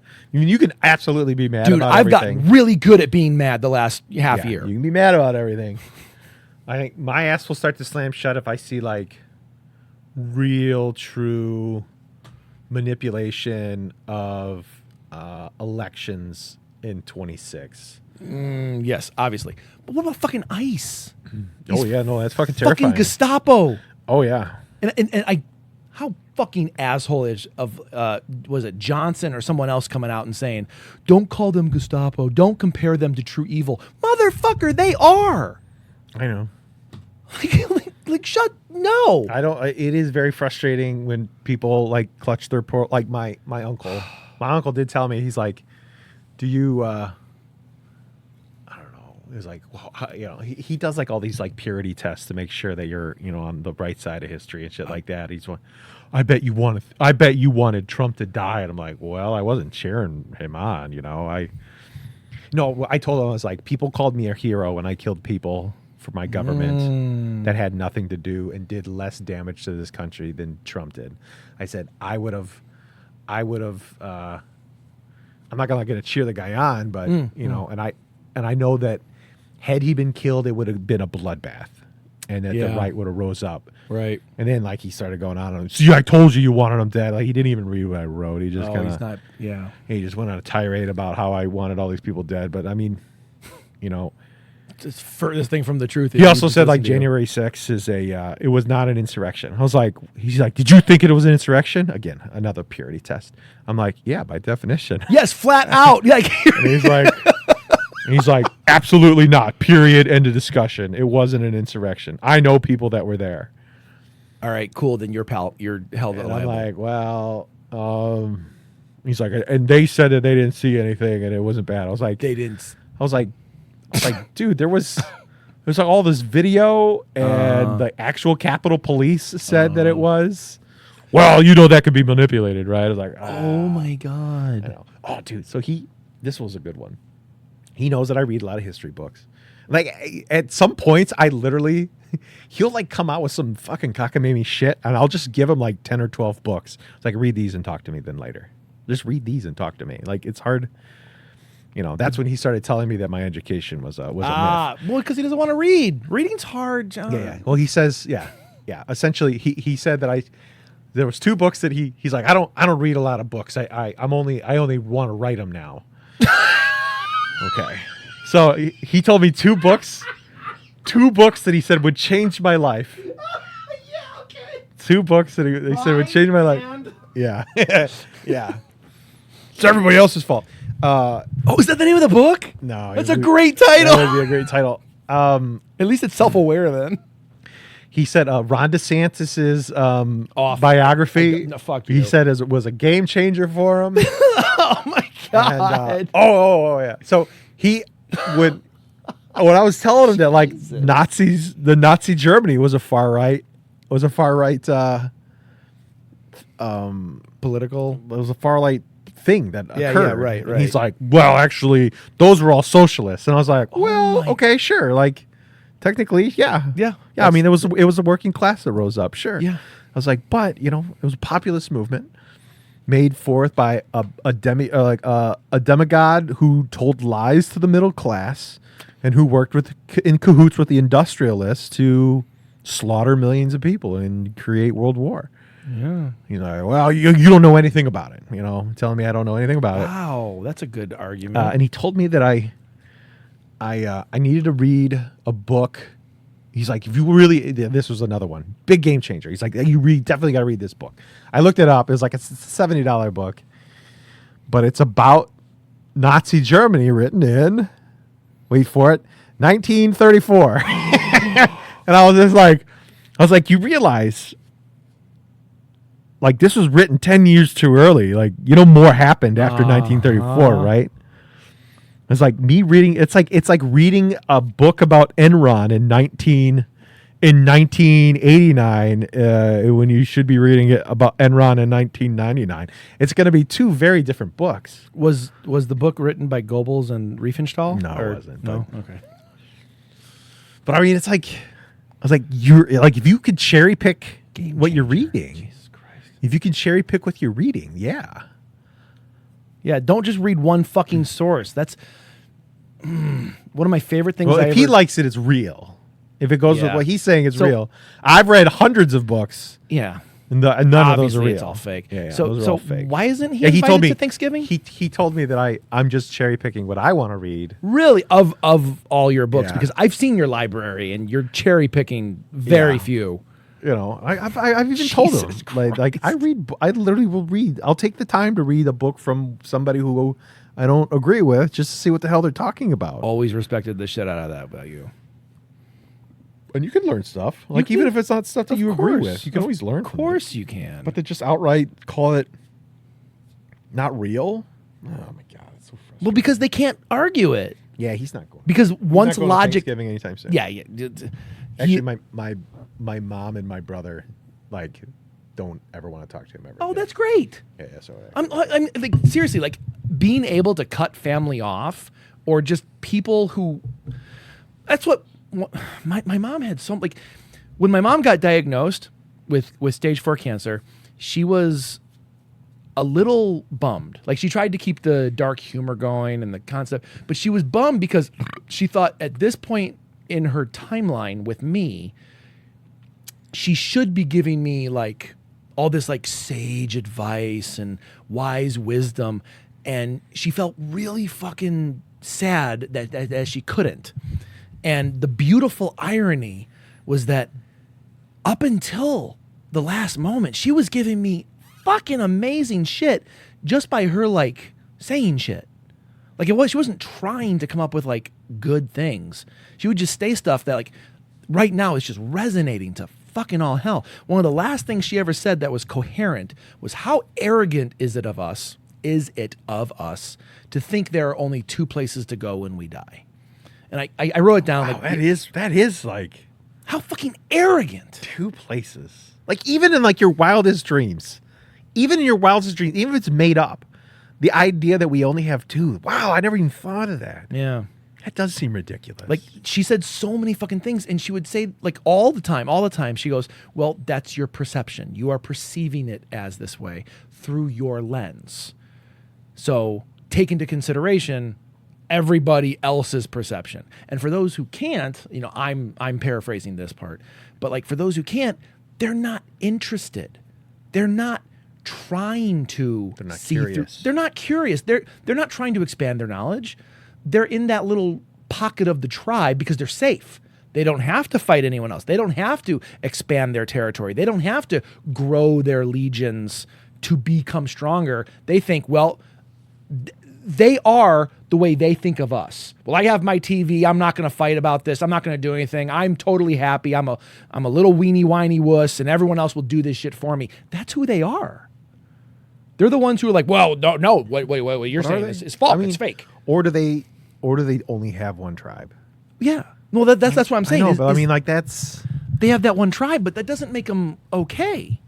It doesn't make them justified. Like, I mean, if you think about it, loneliness... Have you... Jay... Fair. Go ahead. Have you ever, like, really been lonely? Like, truly lonely? And the answer is no. There's no fucking way. No. Everybody loves you, dude. Like, you are... It's a weird concept. I know, but you're like a fucking delight to be around. Some people are really, really easy to get along with, and some people are just invited into a lot of tribes, right? Some people fucking aren't. Some people just want to talk about themselves. Some people want to find it hard to talk to people who are educated because they feel self-conscious about their education. Some people are into weird shit and they just don't want to be told that it's stupid because people fucking yuck their yum. And, Yeah. And then there's people who grab a hold of that and say, it's fine, I'll take you in. It's not your fault. It's their fault. And now it's fucking off your shoulders and you're not lonely anymore. And so, coming from somebody who used to be a conservative, there's a lot of it that makes sense to me. Yeah. Because, dude, remember when I told you, like, when I got out of the military and I saw, like, you and all the people that I used to hang out with at NIU, it was so hard to do it. It was so embarrassing.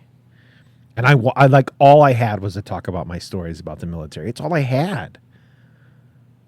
I could so easily see myself going down another path. Yeah.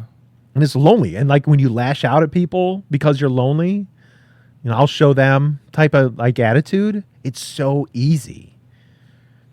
Like, dude, like if you want to undo this, fucking take them in. Talk to them normal. Don't fucking call them idiots. You've been saying this since day one. Don't call them idiots. They're not. There's probably a good chance I say that, but I don't think there's probably there's a good, and this isn't for all of them, but there's probably a lot of people who are just fucking lonely. There's probably, and there are people who they feel power in those places, and it's gonna be hard to pry that power away from where they are. Yeah. You know what I mean? And to those people, I mean, there's not a lot that you can do.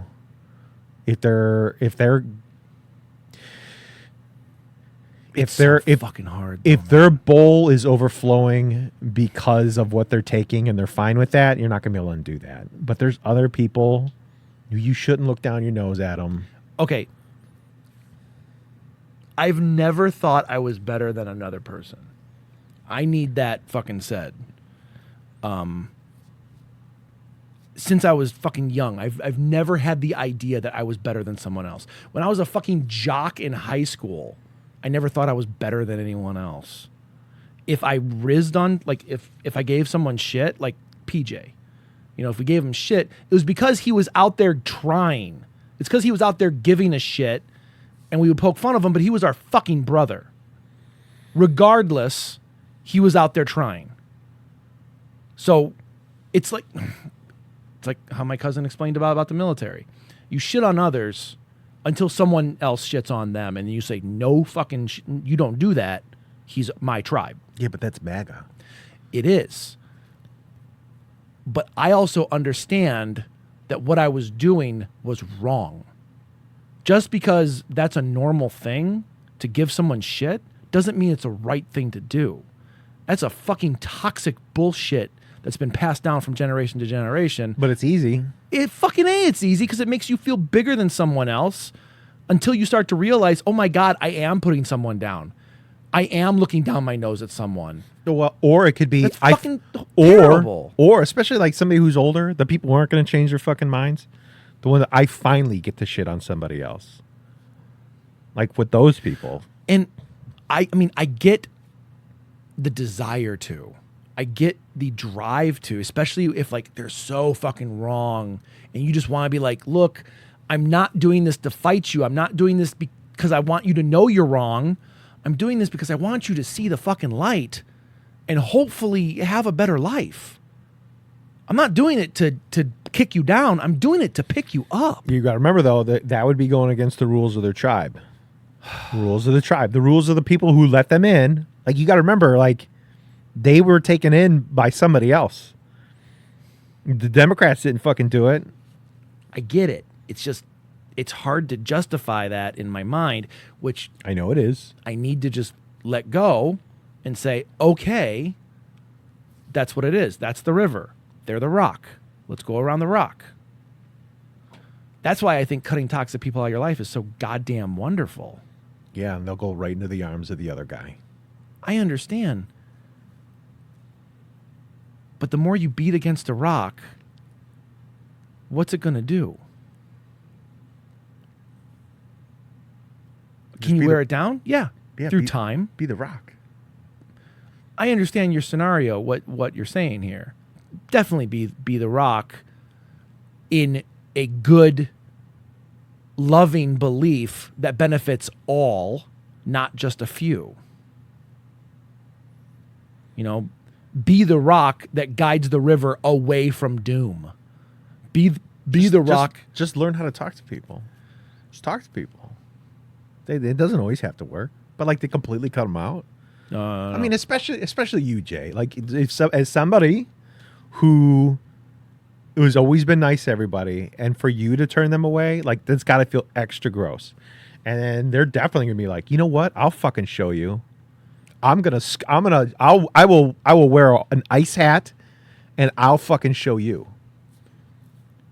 Dude, I think I told you this when I was in Iraq. There was one time when we were getting mortared really bad, and I remember just telling them, I don't give a fucking shit. The mortar can drop on me. I don't care if I fucking die. I was so sick and tired of fucking having to go in the bunkers when they would drop mortars and shit on us at night. It was fucking miserable. And you can't be the Joker, and you can't be the Joker and do that. It doesn't fucking work. Like, dude, if you're gonna be the Joker, if you're gonna be the guy that makes people laugh, you can't do it because it hurts more. It fucks with people more. You can't do it. You can't be the funny guy and be the asshole. Why is that an asshole? To them, you're the asshole. Through perspective, through perception. You can be nice to everybody. You can have lots of tribes. You be friends with MAGA people. I am on some. Well, then fucking the problem are the people who are blatant. I say this shit. There are people I've cut off online. I don't want to deal with them. I'm done. I don't. There are some that I feel like it's hard. I have neighbors who voted red. I still talk to them. Fuck. I hung out with them one day for like 2 or 3 hours. But be nice. Yeah. Don't be scared to say, I don't believe in that stuff. Yeah. But don't call them dumb. No, I would fucking never. I know, but I'm saying you don't. Oh, sorry. I felt a little attacked. I'm sorry. I'm just saying, in general. Okay. Don't call them stupid. They're not Yeah. stupid. They're And I not. know I get frustrated and I say shit, but like that's how you lose somebody. Yeah. It's hard to get the. It's hard to get that trust, and it's really easy to lose it.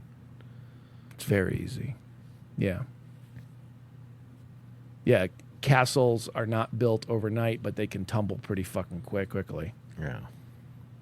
I see your point, and not only do I acknowledge it, I wholeheartedly believe in it and value it. it's just hard, you know. But it's extra hard when you're the Joker. If you're going to be the Joker, you can't do it. If you're a hard ass all the time, fine. People will accept it. That's just him being. It's the truth. That's just him being a badass. Okay. That's just him being Billy Badass. But if you're the guy who's, you know, willing to do silly shit for a laugh, and now you're gonna call him a fucking moron, it's fucking so gross. It'd be like Robin Williams saying, "Everybody in this room's cool except for you. You're a piece of shit, and I'm Robin Williams." But he did. He did speak up against intolerance and bigotry.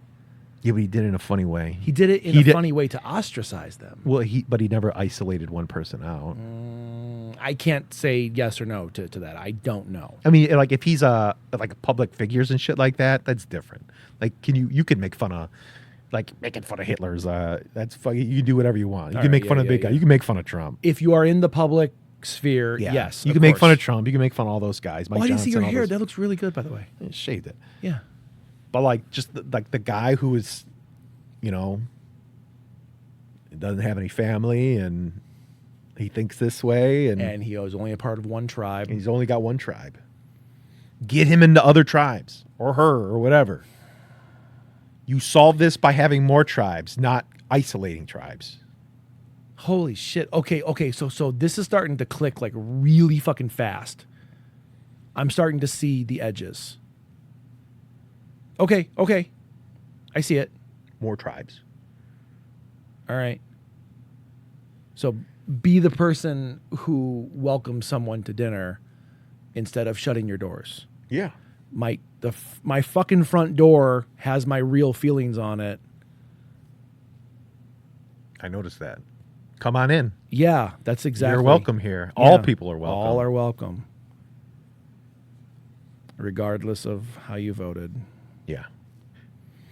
I really think that's the way out of this. So there was a study done a bunch of years ago about like why most serial killers or mass killers were male, and what it goes, the whole fucking thing leads down to, as a kid they were not allowed to talk about their feelings. They weren't allowed to feel their feelings. You gotta be a man. You gotta tighten that shit up. Put it away. You know, that's like being repressed your whole life and then going to fucking college and finally letting to let go. That's why everyone goes fucking nuts their freshman year, right? Oh, yeah. And I can only imagine what it would be like living in that kind of a life where you're told like you can't feel. You're not allowed to be a fucking human. You have to be a man, and a man of toxic bullshit. So they grow up to be like this fucking ugly thing that lashes out at other people.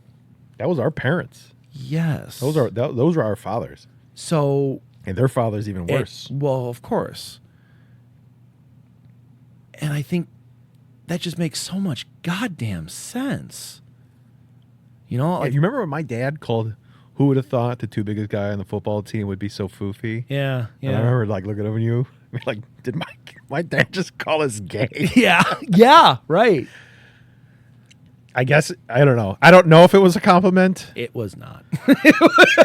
or was it? Well, Or was it where he was always told that like the two biggest, like you're supposed to be this Billy Badass. And maybe that was his way of saying, you know, I never thought about it like that. maybe that is his way of saying, who would have thought that the two biggest guys on the team could also like to make fart sounds and draw stuff. And And not be stereotypical Literally characters. Yeah, not be a trope. Well, that's fucking beautiful, actually. I reject my old way of thinking and only focus on that reality. I love that. Maybe he was saying it kind of defensively because he didn't feel like he could. Maybe. And I hope so, maybe. Yeah. I don't know. My dad was not the greatest person to talk about anything. But your dad was. He was always good to me. Was he? Yes. That makes one of us. He was always good to me. Not all the statements sounded good, but they never cut. They never meant to like belittle. Yeah. as his son. Toward me, it's different. Yeah. Wildly different. Yeah. But I know your dad much more through you, through your stories. Yeah. And children will fucking know their parents better than anybody else to a certain degree. You know, there's a part of our parents that we're never going to know. No.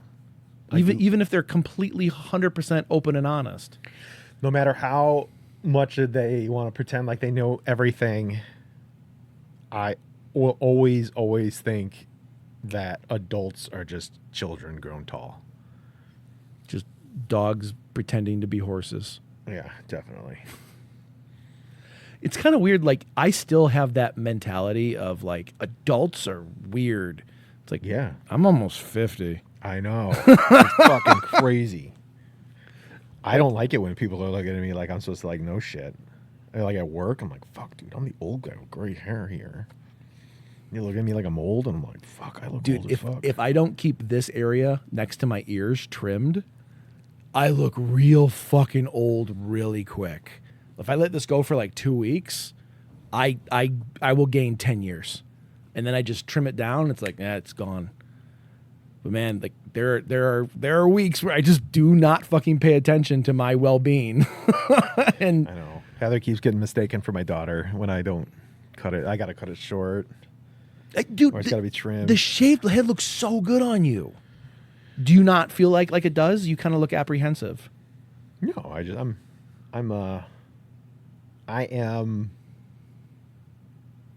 don't care. Dude, if it was up to me, I'd rock the fucking crazy Bill Murray hair. I would love the Bill Murray hair. Really? Oh, I would love it. That's kind of cool, yeah. Like, you know how like what was that? The one character that he played in Kingpin? Okay, yeah. With, like the big flop. The huge, like, I wouldn't do the flop, but Yeah, like, yeah. like I'm balding on top. Dude, I would love to just have I would look like Larry from the Three Stooges for sure. Krusty Clown. Yeah, Krusty the Clown with a big bald top. For Yeah. sure. I wish. Oh it my would be God. amazing. I love I just it. want to look like a fucking wild man. I gotta look all professional. Whatevs. Oh my God. I wish So, I could. Speaking of hair, I used to have longer hair, man. I used to be able to do dreads and fucking Liberty spikes and everything else. And then it started going bald, and I said fuck it and shaved it, and I've never looked back. I've never gone like, well, maybe. What if I let? No, it's been heaven ever since. But I like wigs, mostly because of the reaction I get from other people. I bought my mom a wig when she was going through chemo, and she always wanted purple hair, so I got her like a natural auburn on the top, and it kind of like bleeds out to purple. Mm-hmm. And she never wore it. She was never interested in it. So I put it on. Oh, actually, Andy put it on, and she's like, "How do I look?" And we look at it in the phone, and like we both have the same look at the same time. We're like, "No, fucking take it off. You look awful. Please, just take it off." And then I put it on, and she's ready to make fun of me. She's like, "Oh, look how," and she just looks at me through the phone. She goes, "God damn it, you look so good." And she takes a bunch of photos, and she starts sending them to like our friends.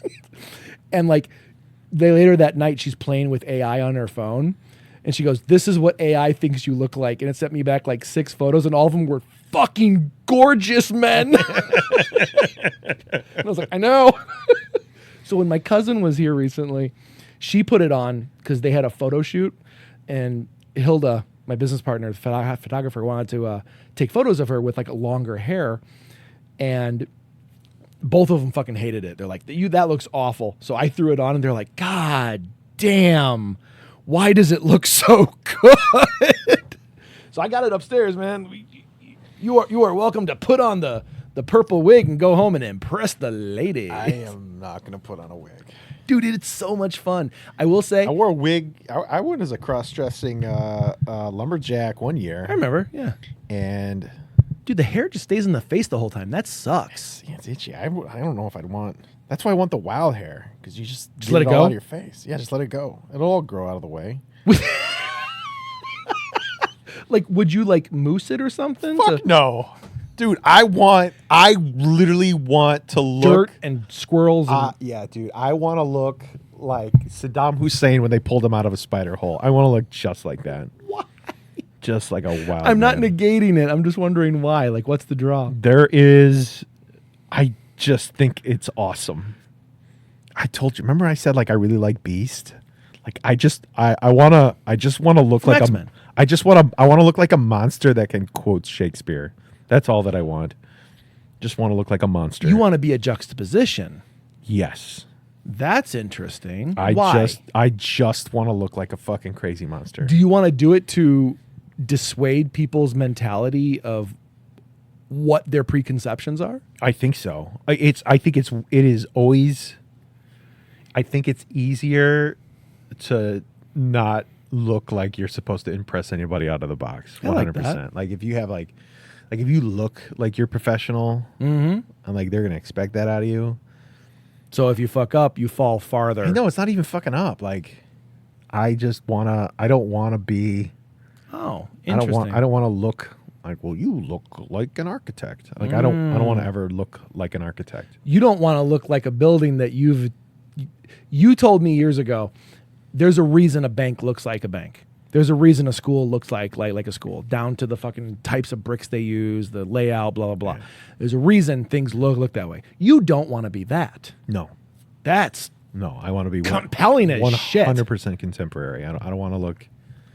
I don't want to look anything like what people think that I'm supposed to look like. You and I have never talked about this, and this is riveting because when I used to dress up like a juggalo, and I had like the big chain pants and everything else, I always went out of my way to not act the trope. I would always be nicer. I would always be like more considerate, because I always thought, well, you know what? I love this lifestyle. I love the people I've met in that tribe. And you want to bring more people And into the tribe. I would like people to not associate that tribe with negative feelings. Yeah. So I wanted to be the And I bet it dichotomy. worked. People are like, man, that juggalo is one dashing, handsome young man Especially with that purple wig. with that purple wig. You came to an ICP show. I did. Kevin came to an ICP I show. remember. My roommate in And college Chuck, came to an ICP show. Chuck, and shut the fuck up, Bill. Jesus Christ. I'll fucking do that's burning in my. I'm not sure if Bill ever spoke. I just remember, shut the fuck up, Bill. I just heard that for 3 days straight. Look at my big, beautiful liver. You never even drank. All right, dude. Was there a Bill who came with us? There was. I don't remember a human being. That was Bill. I got a photo of Bill. Oh my God, that's so weird. Yeah. You don't remember Bill? No. You don't remember Chuck saying "shut the Yes, fuck up, I Bill"? remember that Every part. time he fucking spoke. No, I don't remember. I don't remember the trigger effect. I remember the outlash. Fuck, was there a Bill? God, The greatest trick the remember devil ever played. I remember Chuck. I fucking it was impossible not to remember Chuck. How do you not remember Chuck and his big No, beautiful I liver? 100% remember Chuck. I remember Kevin. I remember you. Yeah. I remember all the groups of people. I remember Sarah all the. came with me to an ICP show. Anyway, Did she? Yeah. Did she dress up? not to the degree that everyone else did. But I did like army. that's face. right, you did. That was cool. I did my like own that. thing, kind of. Yeah, Was it though? yeah. I thought so. I remember there was a guy with a Q-tip or He had a toothpick. a toothpick, and he's like, "I'm gonna stab out somebody's eye tonight." And I remember thinking, "You're not saying." and then we walked away. He was weird. That was a weird. That was trip. Hallowicked, dude. That was- 1999. God, dude, good. Fucking first, good memory. I'm surprised you remember that much. There was a homeless man there, and he sold us the best piece of carpet in Detroit. No, absolutely was not. That thing smelled like piss. He may have provided that also. Free of charge. Oh my God! Shut the fuck up, Bill. Shut the fuck up, Bill. I cannot tell you that still haunts my dreams. I know sometimes. exactly what he looks like. That's the thing that worries me. Bill. I could draw Bill. Oh, I know that's exactly so what Bill looks weird. like. Yeah. But I don't remember Bill being in Detroit. I don't remember him being in the car. So hold on. Let me think about this. So your car only fit 5 people. But yeah. You, me, Kevin, Chuck, and Bill. Bill was there. Yeah, but Chuck was like the size of two people. He was, but he was also sitting in the back seat. Back right. I remember that. I have photos. I got Ooh. photos. I'm of interested Bill. to see if my fucking memory is. You want me on to send a point or photo not. of Bill? I would love. Okay. I kind of would, and like I'm gonna have like face blindness, and it's just gonna be like a blurry, I know. fucking I Gaussian think blur. in my head, I think he's wearing like a blue like flannel shirt. Holy shit! How are I you think so. remembering? I think this? so. I'm not. Your memory is fucking scary. It is really cool. You want me to make some shit up? I got you, bro. Shut the fuck up, Bill. I'm gonna stab someone's eye out with this fucking toothpick. Was that Bill? No. Okay, good. No, it wasn't Bill. It was a little short dude. Was a little short guy, A a little little short Napoleon guy. complex kid. Very much so. Yeah, he was really weird. Dude, He that was- concert was fucking awesome. They played all their old Oh shit. my god, dude! I remember being so thirsty. You're right. I was so fucking thirsty. The irony is there's pop And everywhere. like I got hit in the head with a root beer. To this Aw. day, the diet Diet Fago Faygo? is like the diet like Cola Fago is like I'll always remember that fondly. I remember just being like, "Fuck, I'm thirsty," and I just got beamed in the head, and I just picked it up and drank it. And I was like, "Oh yeah." I just got gifted by Totally. Violent J. Right. You write the autobiography, please. That's a chapter. Thank you, Violent J. I feel like I would have a fun time writing an autobiography, but I don't think I would enjoy. I don't think I'd ever want to like put it out there. You don't have to. It's a journal, basically. But at that point, the journal happened a long time ago. It'd be my recollection. Cool. I could start at 3 years old when my brain went online. So this is something Hilda always asked me, like, what's your earliest childhood memory? I don't fucking have that. Like you, Not at all. I have bits and pieces, Like I don't remember everything. but I can't tell you my age or anything, or like my earliest. Like I have no concept of that. So like you said, your brain went online at 3. Do you remember it going like, oh, I'm cognizant? yeah, Get the fuck out, for real. yeah. I remember like literally looking down at my underwear and being like, I really like Spider-Man underwear. I'm happy that I'm wearing that right now. Holy shit. And I looked around the room. I could tell you, I could draw the room for you. See, I can do that. Like spatial, I can draw, but I can draw it 1,000 times better than I can explain it. I can't use the words to explain things, but I can fucking draw. But the idea that you have this cognizant memory at that age, like the way you said it was my brain went online. Like that's really fucking compelling. I mean, it's not like I don't know if that was the early. I think I had like some memories before that. Like I Well, remember like but hanging out bits with and my pieces, older, right? Yeah, hanging out with my older brother, looking at geese when I was with him. Okay. Um, It's hard to like timeline that shit. Now I think the reason I was able to say the age is because I described what was going on, and my mom told me, she's like, "This is how old you were when that happened." That's because I really could cool. literally tell her what I was wearing, and I remember her being really weirded out. So I'm like, "Yeah, I was doing this, and this is what it looked like." And she's like, "That's this person's house, and you would have been this age." Holy shit. Yeah, so I didn't know I was 3. I didn't have a Well- concept of what age was at the time. Well, I mean, it would be kind of awkward if you did. That means you'd have like residual memories of past life to, because we, like you said earlier, we understand things by what we can compare them to. So if you can understand you're 3, you would have to understand what age is and how to compare it to something else that you're not 4, you're not 2, you're 3. And at that young of age, that's a pretty hefty concept. Well, there's also like the idea of like remembering the memory changes the memory. Like it can only be remembered once, and after that, your jigsaw puzzle changes. That's like acetate. So like when bands that can't afford a lot of money, when they're like recording albums back before digital was a thing, they would record them to acetate, and it was a very cheap like vinyl. Vinyl's very thick and heavy, and you can play it a bunch of times before it starts to erode, but it will erode like memory. Acetate, you maybe get 3 plays. Maybe. 1, really nice. 2, Okay, 3. That's your last time you're playing it. I'm surprised we don't still have that. Then the music industry wouldn't have exploded in on itself. You get 3 plays and you got to buy it again. That sounds exactly what the music industry would want. People did it for either like really, really cheap releases or as demos. So you're going to go into a studio and you record it on acetate. That makes sense. And then the next time you're going to play it to record it onto magnetic tape. So it sounds fine. But that's very interesting. Yeah. I just watched a documentary about ska music, just talking about music again. Fuck yeah. Kind of skip over to that. It's an awesome documentary. It was on Amazon Prime. Okay. It was awesome. Like they taught. It was mostly about the third wave of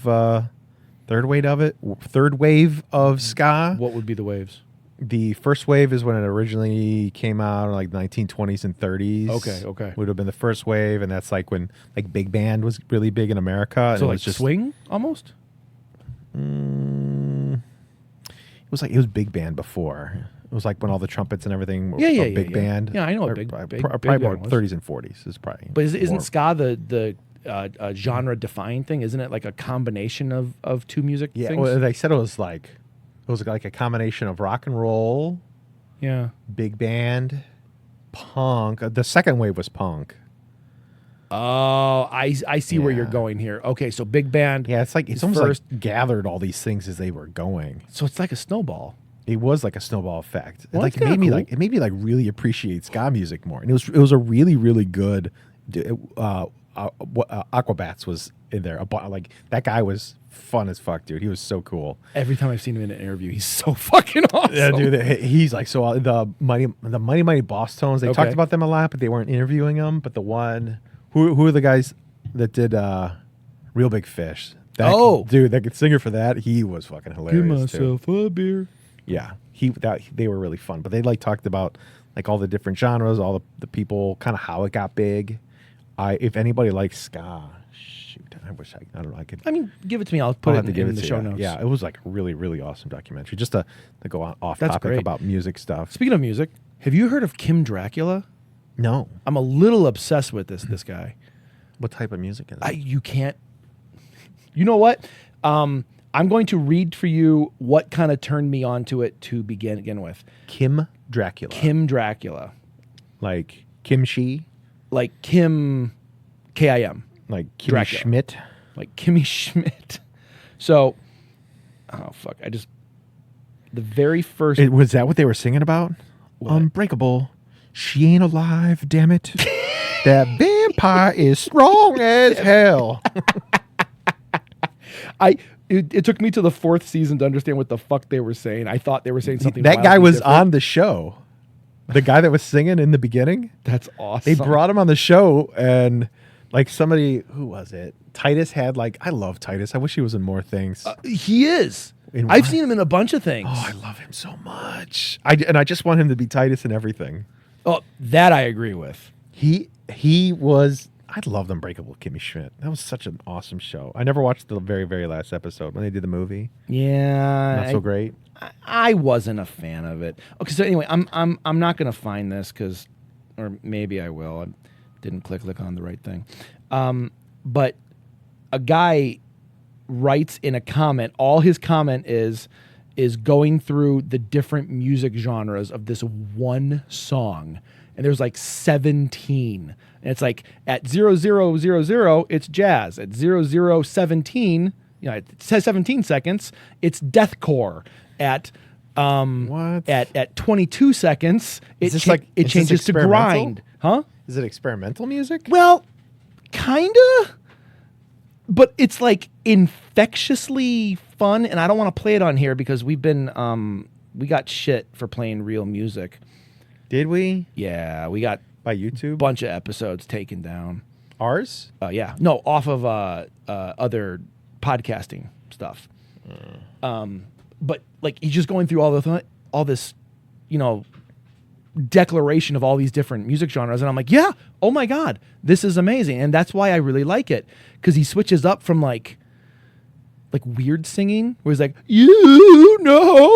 and then he snaps to like this like chainsaw fucking rap.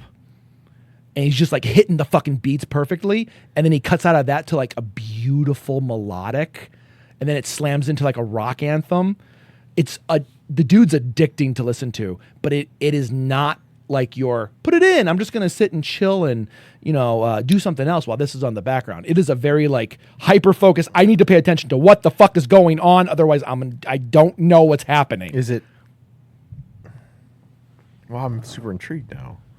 Yeah, I want to hear it with my face. you know what? So we can play this since it is now a review.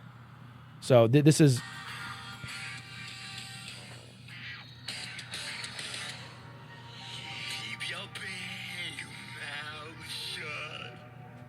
So it's like a little weird, right?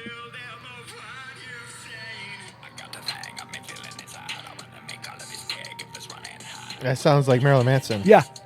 And then he's off of it, and now here we go.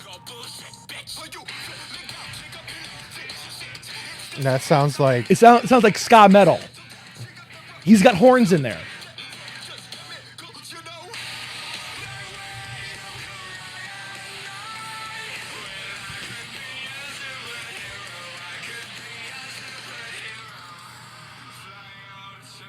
So all of his songs are like that.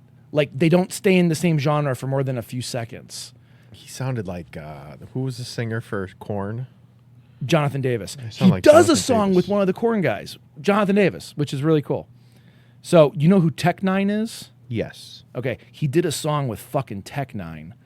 Isn't that one of Eminem's guys? No, Tech Nine is out of KCMO, Kansas City, Missouri. He does a lot of like club bangers, but Okay. like really fast shit. Like he's known as being a chopper, which is like you just rap like incredibly fast but clean, like it's not mush mouth. Hold on, we're hungry and thirsty. I didn't want to type it out. So this is where I first heard Kim Dracula. You know, and obviously I stopped paying for my YouTube subscription. So that's Tech Nine. Okay, so then Okay. Kim comes in.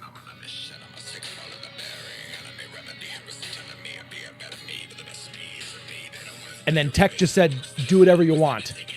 Okay.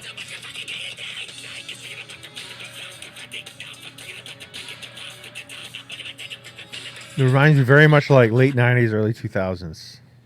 How come? Like what? It reminds me a lot about like Marilyn Manson and Korn type stuff.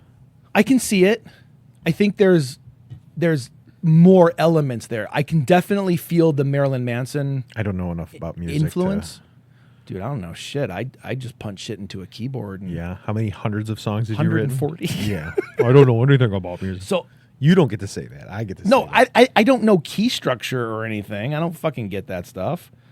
So as a total side fucking note, I'm not trying to lead up to this, but I did make a song kind of in that vein. And I'm really kind of happy with it.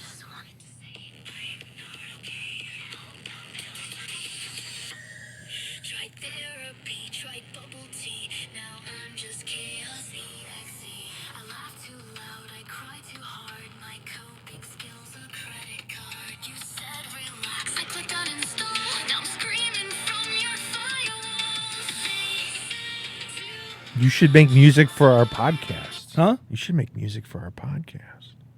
I did. You didn't like any of them.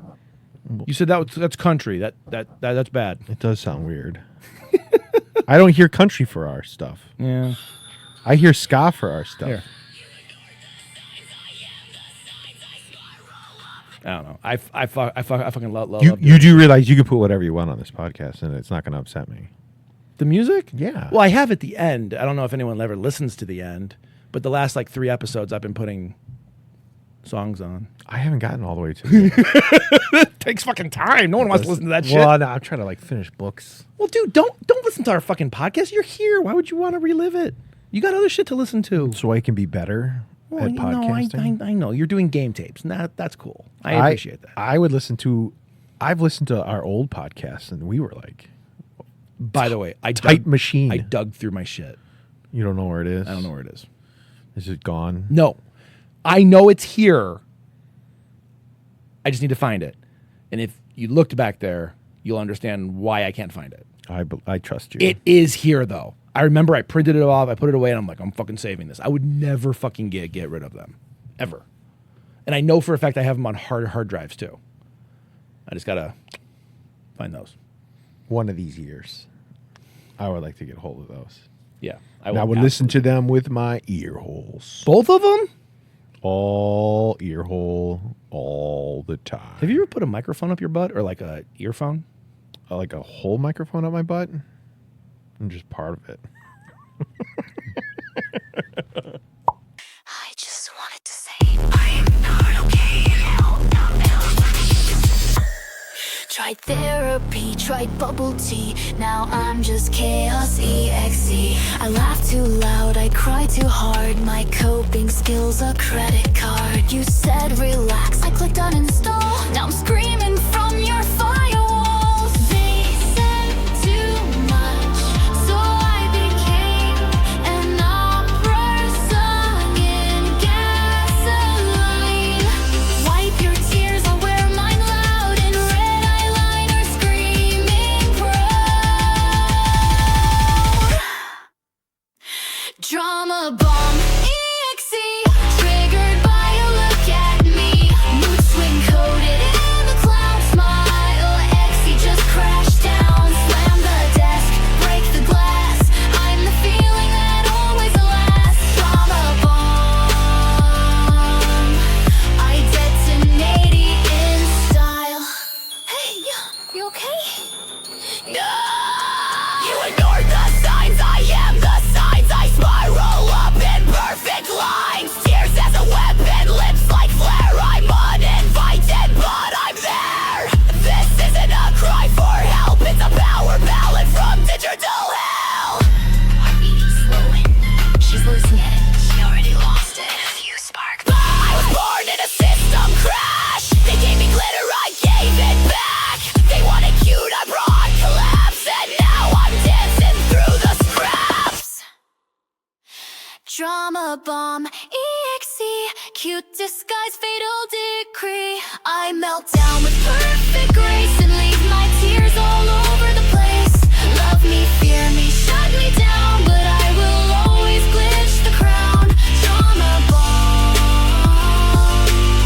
keep talking, I thought. Drama bomb exe, I'll haunt your chat history.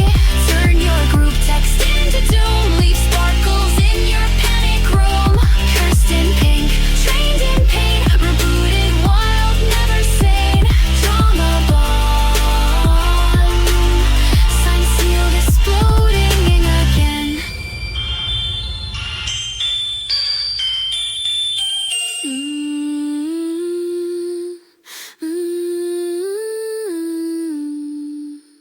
This was supposed to be a phase. It's not a phase, it's a feature.